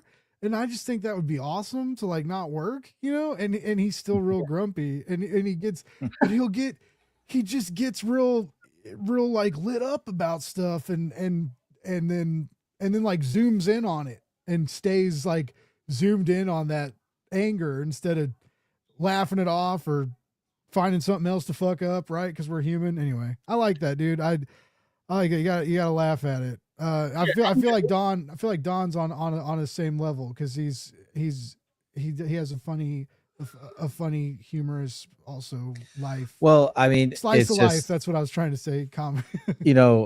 I've been on this planet 43 years. I have 2 kids. I have lots of experience in lots of different things, and it's, I can definitely fall into the traps of getting too obsessed about something, but life has given me so many points of reference for perspective that sometimes you just gotta be like, you just gotta laugh at it. You're like, all right, this happened. All right, I guess I got whatever. Something like that just happened with one of I found an error that no one brought up. I found it after like a year after or something in the printing or whatever. And luckily we were able to fix it before the collection and all that. But I'm just like, I was immediately like, oh man, do I gotta like contact? I'm like, no one said anything. It's just one of those ridiculous things that happens. And what are you gonna do? I can't go back and reprint those. Yeah. No one complained. Maybe they thought it was part of it. I don't know. So yeah, it's just there's so many righteous, justifiable things to be mad at right now. That not sweating the small stuff. Easier said than done, of course, but it's like, yeah, like you only got so much bandwidth to handle things. And if you can try to just like relieve some of it by just, oh well, that happened, and I think if you approach things, it's less approaching it with humor, it's just more approaching things with grace and just saying like, this happened, like Pat said, like you weren't coming out with negativity, you're just like, okay, this is a thing that happened. Crazy, right? Like, man, that's so that I think when you approach it like that, it could definitely deflate a lot of other responses. And in turn, and as I've always found, as I've definitely found in recent years, that like even if you're not feeling it, if you like force yourself to be positive, you just feel better and you become positive, and you fake it till you make it situation. And I'd rather do that than like dwell and be negative and things like that, because like I said, there's so many other things that justifiably I could just sit here and just be real negative and a dick and an asshole about. And I'm just like, I choose not to do that. I can't. I don't like living that way. I don't like operating that way. And unfortunately, some folks don't get the positions in life or the opportunities in life for to show them like, yeah, that's not the way to go, man. That's not the way to go. You're not gonna, wherever you end up, you're still gonna be unhappy if this is how you go about everything. So in regards to your dad, I think your dad's just looking for purpose, because I would be the same way if I had like nothing to do. Thankfully and regrettably, I love comics, and that will be something I do until the day I die, whether anyone reads them or not.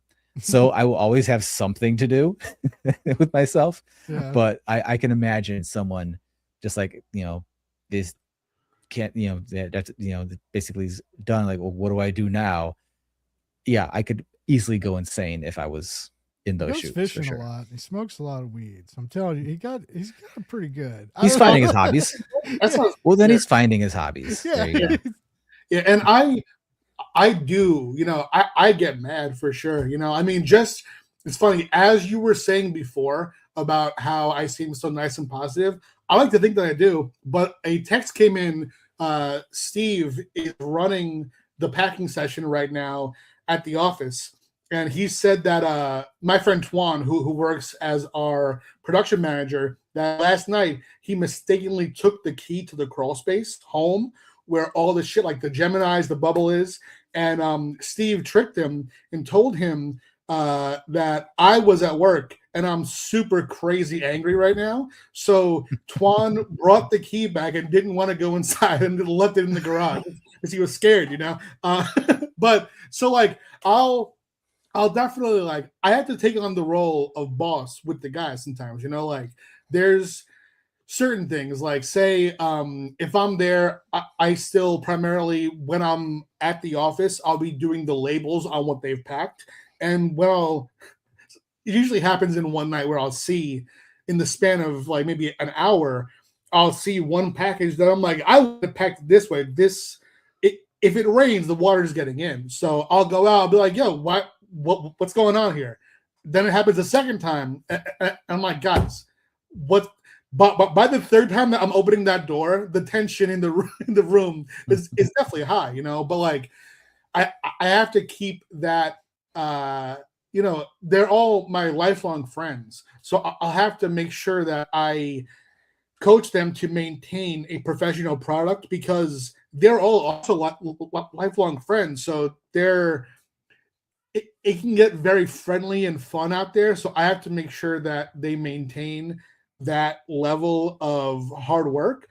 But when we're talking about the internet online, as much as you may know someone's style on social, you don't really know them. Social media is what they project. So if you get into a back and forth, that could be a crazy person. That person might not take you at face value, might purposely misinterpret you and try to spin it into something negative that they can use against you because they might be, playing with a different set of cards than you might be playing with Magic and they might be playing with goddamn cryptozoology or some shit, So it's on social media, I mean, I've pulled entirely back from social. I don't really want to interact with anyone there. This thing where we're like talking on a human level, face to face, this you can get the context of a person. But as far as like getting mad on social media, that to me, you just can't do it anymore, you know? Yeah. You're right. You can't, because you look bad, and optics are huge, right? Even like we shouldn't care about what people think of us, but when you're on Kickstarter, and when you're selling books, or when you're at a small marketing firm and there's 8 people and you're one of them, and your face is on the internet, like it's, you got to start, you do have to start being cognizant of that. And quitting drinking helped, right? Like I got tired. I got bored with it, and I fell asleep at my sister's wedding, and I didn't do anything bad or dumb, but it embarrassed me. Everybody took pictures and laughed, and they danced around me and had a good old time and shit. But it was embarrassing, and that's when I started drink. But it was way easier to just, I was like, why? I was like, I don't care what this person says. Block. No, like, you really can't. If you think about it, like, one, they don't really know you, so they're critiquing a small aspect of you, and they're not taking into context anything but that one thing for the most part. Like, my thought is this: if someone were to say something negative about me, and it's happened, like I've been doing this for, Space Between for 10 years, but I've been publishing comics. My first gig was 2011, so it's been 15 years now. Of course, there's going to be someone saying negative things about either the work or about you, whatever. My thought is like, what if you don't reply and fewer people see it? Cool. Like, why would you want to signal boost someone saying, I hate this book because et cetera, et cetera, et cetera. Yeah. Why? Like, why engage? It's not gonna change their mind, and it's just gonna make you look like someone who is hypersensitive to critique, and also it's gonna take what you didn't like seeing and have more people see it. Why do you want that? I don't want that. So that definitely fed into my shit with my how I handle just in general, but how I handle specifically the unlettered, printed in the shop scout version of As a Number One. It's like, if I turn that into some bullshit, what people are going to see on social is some bullshit, and they're going to see me in it, So I think that the less that we can do that, the healthier our feeds will be. Yeah, that is true. Well, I've just found with being real busy, that helps, because it's like I have to post on the work socials, and then the CTM socials, and then like I post my bullshit, whatever I'm doing, on my socials, and it's just like I'm actually lucky. I don't have a lot of time to doom scroll. Like I look at my notifications, and I'm popular some days, like people kind of like me on Threads, but not if I talk about comics on Threads, they don't like me that much. Like if I post food and stupid shit on Threads, anyway, but it's, if I just kind of, but I'm hanging out with my people, right? The people that interact with me, that are kind, that I engage with. Right. And then it's like, I'm not as much like scrolling through news and like, footage of bombings and shit. Like I do some, because it's getting off X helped too. I should have done that a long time ago, and I didn't, because I kept hoping he was going to sell it. But I finally got off there too, and it's just the one bad thing about what I do is I could take a break from Blake's socials, but I would still have to like get on the Prana socials and get on the magazine socials, and like get on Facebook, and you still like, especially now with how geared some of these are in certain directions, right? You're blasted with propaganda as soon as you open the fucking site. So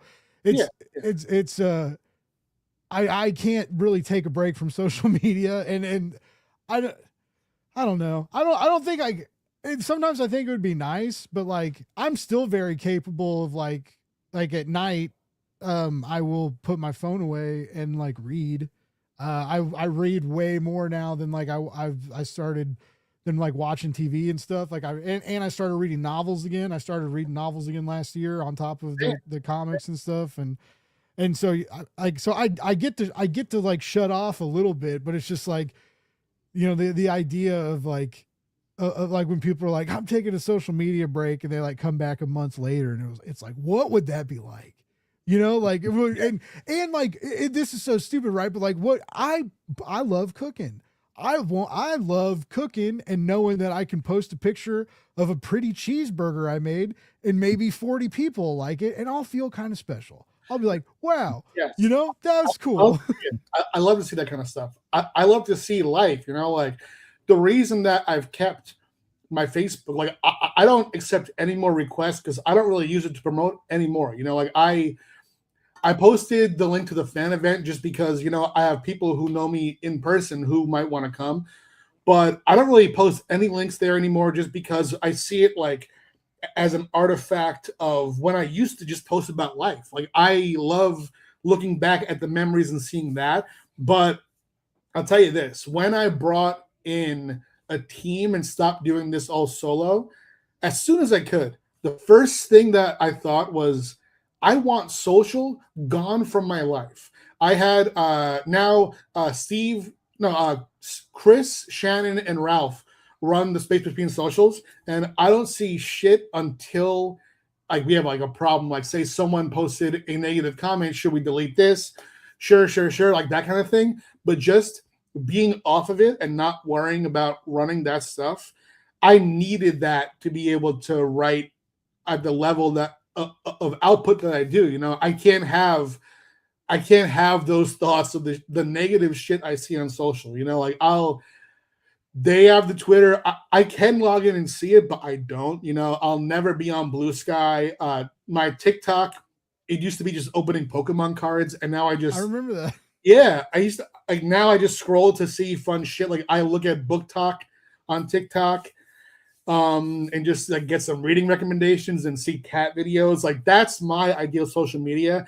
Obviously it is a good tool if you can utilize it in a way like you do to actively promote and sell books and humanize the creator. But as far as me, like I haven't found that the Pat Shand account is going to be a useful tool for me because I can't use it in that way. So I've had to pass that off, and passing the company accounts, which they can use that way, passing those off has really helped me in my mental space for social. Wow. Now, I know real quick, do you Tilts travel and do a lot of shows? Is that like, does that kind of help? Because one of the nice things about social media and just the indie comics part and Kickstarter, it was like, there was like, you could interact with your peers and like, whether the Discord group chats, DMs, whatever, there's a million different things. But when you lose that, it's kind of like when you're like, oh, like I only talk to my family on Facebook, and then you delete your Facebook. You're like, fuck, I never see my family anymore. It's like, but does traveling and maybe doing more shows, does that kind of like compensate that and get some of that itch out? Cause for a while you were doing like, several shows a year, and your tables were getting bigger. Is that still part of, well, obviously you're doing your own show, but like, are the other conventions still part of your plan? So for the big ones, yeah, we bought a 10 by 20, I think, for New York this past year. So it was a great big space, main show floor that showed me what that kind of thing can be for us. So we did re-up for New York this year. So we would do that every year if we could. We used to do more of the Exoticas, but we have found that their show floor placement is hyper chaotic, and being the booth that is next to Brazzers by the front, when we had next to no stock. For that first show, we had Thirsty and Destiny New York. And the table was just that book over and over and over again. And Destiny New York is not erotica. Like we had one relevant book. And we made bank. However, now we have so many titles that we can't fit them on the table that are relevant. And if they put us next to like the stage where people are doing fucking fire shows and rapping and screaming, you know, the host doing stand up for the whole run will make a fraction of what we made up toward the front. So placement there is so chaotic. I've definitely pulled back, and I liked New York last year, just because we had a big staff. It was fun. I was able to escape with Ralph for a bit and work on some story stuff. We had dinner every night. That part was great, but I'm not a convention guy. You know, like I'm a homebody. And the fact that I'm traveling with my team, I already love them. I'm not going to be meeting new people. If I'm with my people at the con, we're going to get dinner together. We're going to go somewhere together. Like I want to spend that time intentionally and have it be memories with people that I am lucky enough to work with who I love, you know? So I'm not really networking at those cons. So it's less of a replacement for social and more just us doing what we're doing here in a different area. You know, we're always going to just be together at these things. But no, I mean, I'm not doing too many of them this year though. You know, I feel like there was a time where I was doing cons like once a month or sometimes twice a month. And I would always try to bring someone, and it became really demanding. And some of these cons I would do alone, and it felt like I was on the road, you know, as like a traveling stand-up or a musician, where I was, you know, home was something that I didn't see as much as I need to. So I'm definitely doing a lot less of that. Oh, well, I mean, yeah, you gotta for whatever for the mental health. That's good. Don, are you going to be at C2E2? Are you doing? I'm not sure if I'll be tabling it. I got waitlisted. I've tabled there at least 10 or so times since its inception. I've only gotten a table first round once. So I'm familiar with just waiting for a wait list or, you know, finding someone to split with. But what I am going to be doing at C2A2 for sure is I am hosting a panel for the first time. I will be hosting the comics and metal panel on the Friday nights. And I got a bunch of great creators already signed up for the panel. And it's going to be kind of a, not necessarily a mini version of the podcast, but they are going to be people who have been on the podcast before, people like Tyrell Cannon, Jimmy Giergrich, Kelly Williams, Marcus Nasso, fantastic creators who, you know, they are big metalheads. And what I love is that, you know, I had plenty of people to try to ask, lots of people who weren't going to be there, unfortunately, but I was trying to, at the very least, get a bunch of people who had different, who love different genres of metal, different subgenres, you know. So I'm like, okay, I know Tyrell loves like doom stoner metal, and I know, you know, Marcus likes the harder death, you know, death black metal kind of stuff, and all this other stuff. So, and then just basically talking to them about, you know, how that, you know, how comics and metal meet with each other in their work and all that. So I will be at C2E2. You know, I'm going to do my damnedest to get a table because we're going to have the book, and I want to sell the book. And get there. So unless, you know, absolutely, you know, nothing happens and I get blocked, I will very least be there for the Friday, and then probably back on the Sunday with my family, by taking the kids there and paying way too much for Pokemon plushies and you know, and to keep the theme of the show and con hot dogs. So, you know, but no, I will be there. I will be there. It is my home show. Some hot dogs. Some real. It is my home show. I usually, that's the one big show I usually do a year. I am very much a homebody as well. And then, you know, travel, like it's really hard to justify the expense. I would love to do Heroes. I would love to do New York. I would love to do Emerald City. You know, I'd love to do some of the LA shows too, that I have friends out there. But you know, I can't, even doing C2E2, it's going to be like I'm going to have to bust my ass to get into the profit zone as fast as possible, because but that's the name of the game. You sign up for it, that's what you do. But regardless, either if it's just the panel and attending as a fan and just catching up with folks, or tabling myself, I will be there. So I'll make sure we have to run into each other at some point. Yeah, we'll have to meet. Because I'm getting nervous because it's coming up. Comics Pro's coming up real quick, and I'm like, I just found I get my own hotel room. I get to leave Kansas City in the winter and go to California. It's gonna be dope. Like, yeah, and I'm gonna help. Like, I'm an audio video guy. Like, I'm helping, like, for the panels and stuff, and like making sure the PowerPoints run, and I've been just stuff I do every day. That they need help with, and so yeah. Anyways, I'm that's, and my work's going out there too, and then we're tabling at C2E2, and it's going to be like Prana and Comics the Magazine, I think. So I don't really know what's going on there, but I think they want us to do like 3 panels, and so we're like PowerPoint decks for 3 panel. Like, it's I'm going to be making so many PowerPoint decks. It's ridiculous.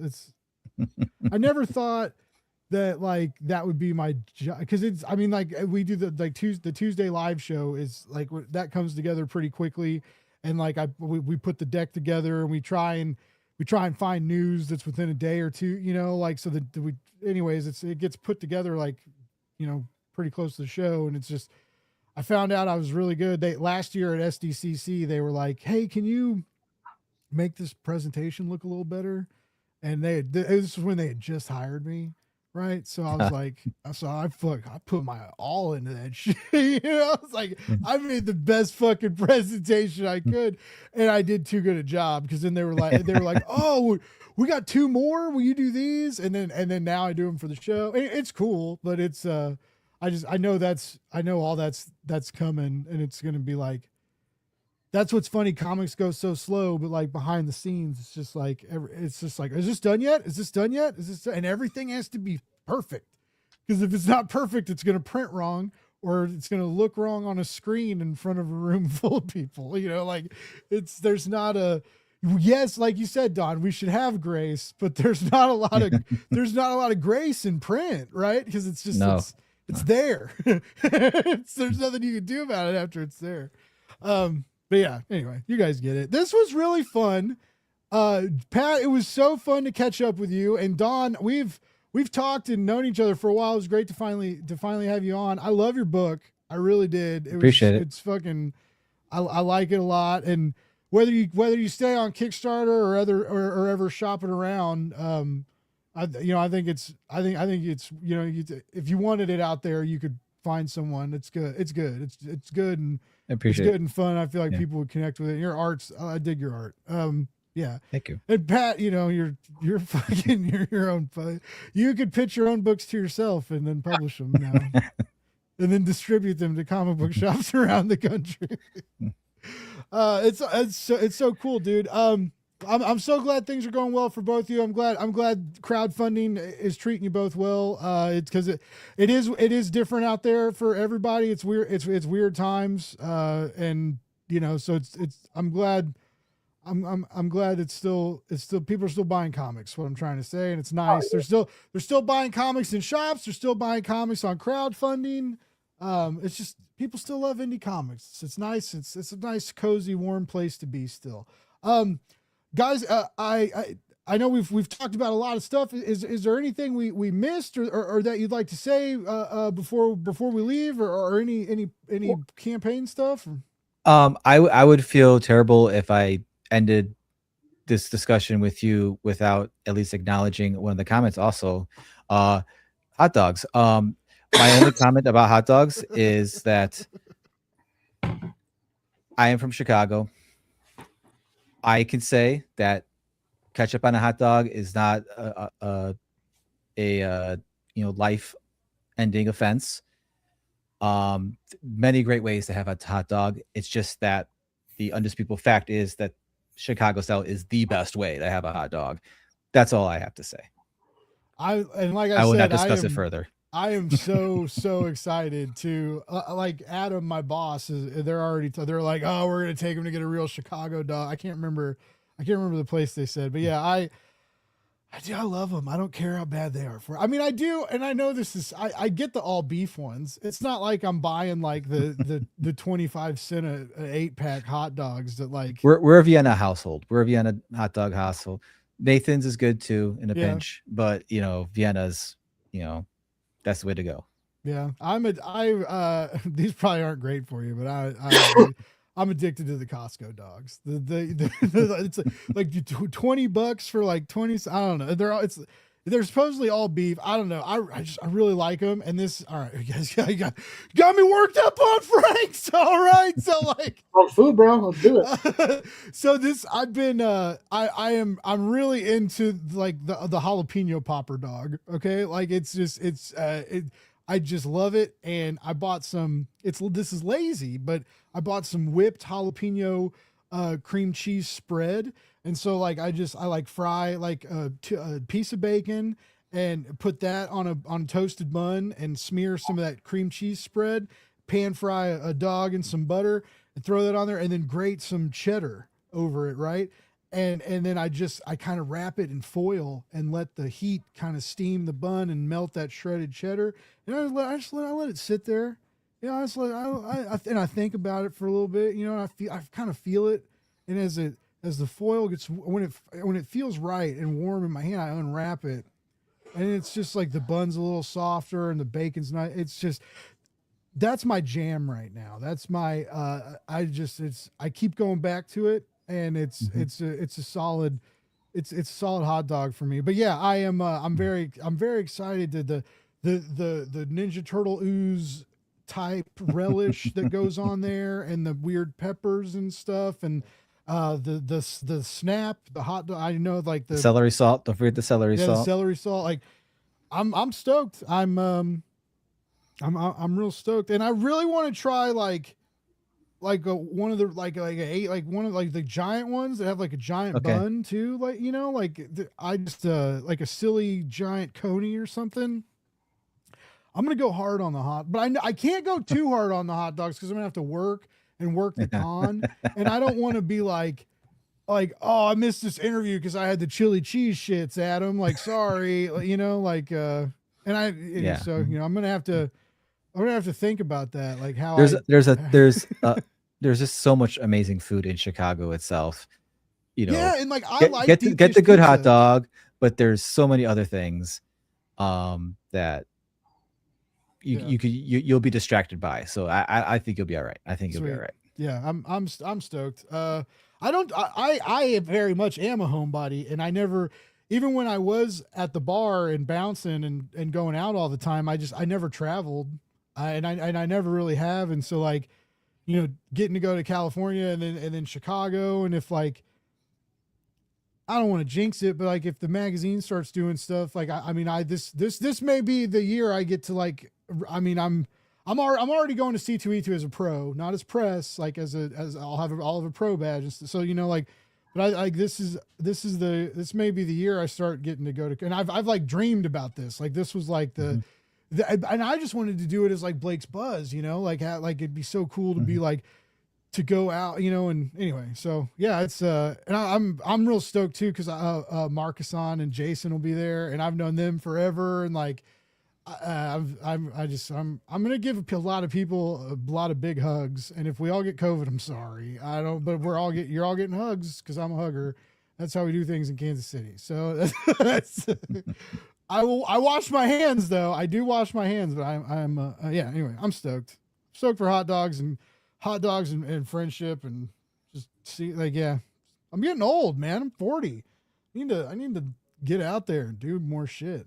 Just like, I live at this desk. I do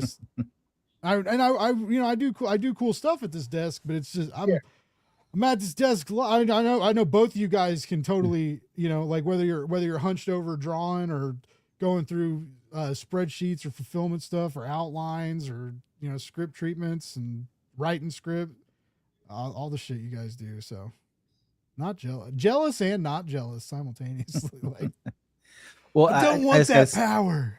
I just gotta say, as someone who knows people who have had to do like all the cons in a year, um, I'm happy for you that if you get the chance to do that and experience that, but I'm pretty sure it's something you get out of your system pretty quick. Oh yeah. Oh, Once you start. yeah, for sure. So Yeah, it's. so I mean, and yeah, you may not be going out as Blake's Buzz, but you're going out as Blake Morgan, who does Blake's Buzz, who does this, and that's I think probably even better than Yeah. just doing it for the one thing, being out there for the one thing, Yeah.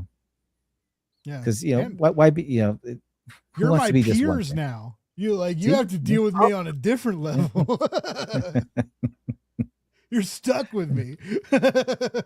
yeah, I think that cons, they're definitely cool in moderation for sure. Mm.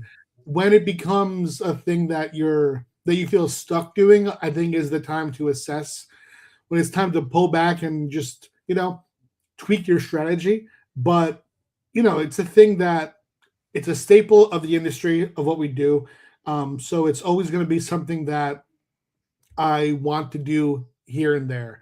But yeah, the days of seeing my peers at a con that I couldn't make it to, where I'm at home like fuck, that's gone, But when I do get to see people and catch up at cons, like Blake, I would love to see you at a con.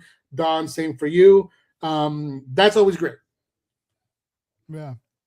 Yeah. Like I could definitely see. Well, just traveling is exhausting, but I mean, like just doing the Kansas City one, like as press, and I like people always told me I work too hard, but I remember the last press one I did at Kansas City. I did like, I think in over a weekend, I did like 26 like 15-minute or less interviews. Like I Ooh. hustled. It was That's a lot. nuts. Yeah, it was crazy. And I was like, I was getting to talk to some people and then but then then you edit it and then you got to upload it. You got to do it anyway. And then you're like on your feet, and because no one ever tells you, they're just like, oh yeah, if you don't see a line, come back by. And so I was like doing figure eights around like all the comic book people, just like waiting for the lines to drop down and be like swoop in. So I was just like, you're just on your feet all day, and then you don't really notice it till you like get home, and then you like finally lay down, and then you like and then your feet start hurting. Oh, But I don't know.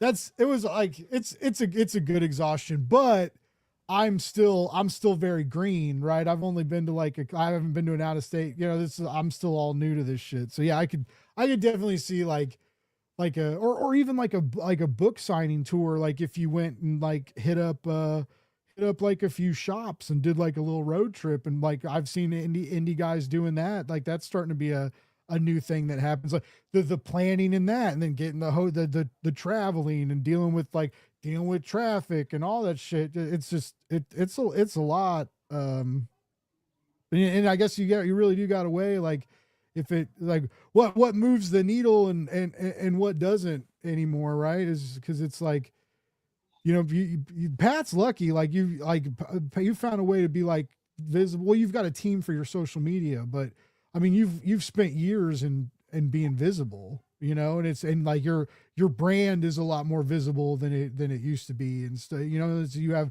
that you put in just 15 years, it only took 15 years, shit. Like, why haven't you done that yet, Don?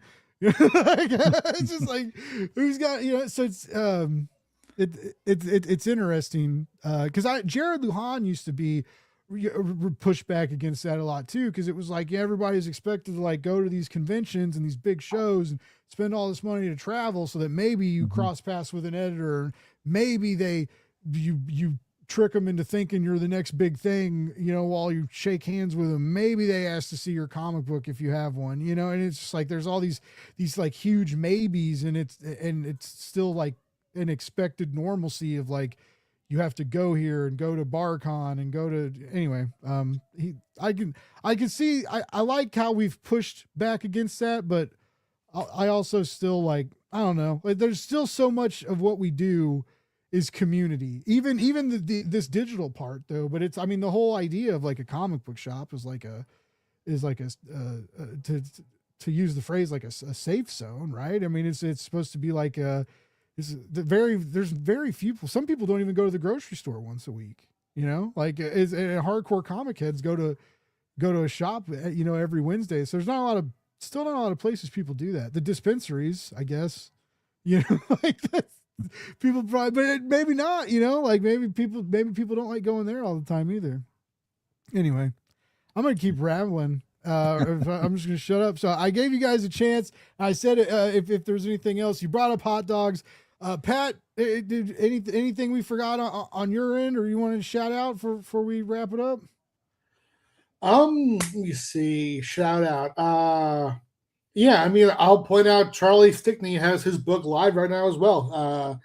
Said it before, I'll say it again. White Ash, great comic. You should catch up on that now on Kickstarter. It has been a staple of Kickstarter as long as Space Between and Destiny New York have, you know. I believe that Charlie and I launched him with White Ash issue 1 and me with Destiny New York volume 1, I think in the same month of the same year.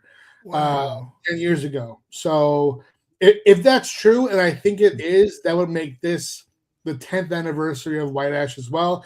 I'm not 100% sure, but I think that's what happened. So check out White Ash issue 9 and 10. It's a conjoined little double-sized banger. And you can find me at spacebetweenentertainment.com. It has all our campaigns from our various imprints. It has the event there. Once the Kickstarter for the event closes, we'll have tickets for sale just through our standard shop on that same website. So cool, man. I think this is really exciting. I want to see more, and well, I definitely want to see more, because it's like the next step is then you're buying the Space Between mansion, like the Polito house, right? That's step 3. I'll tell you this, Stokes. He's a writer for us, Anthony Stokes. He really wants that. He's hit me up multiple times saying, "Why don't we have a content house?" And I'm like, "Why don't we have a house?" Like that's super aspirational. You know, it's a good idea though. But I mean, I also, you know, I love my privacy. I love so our office.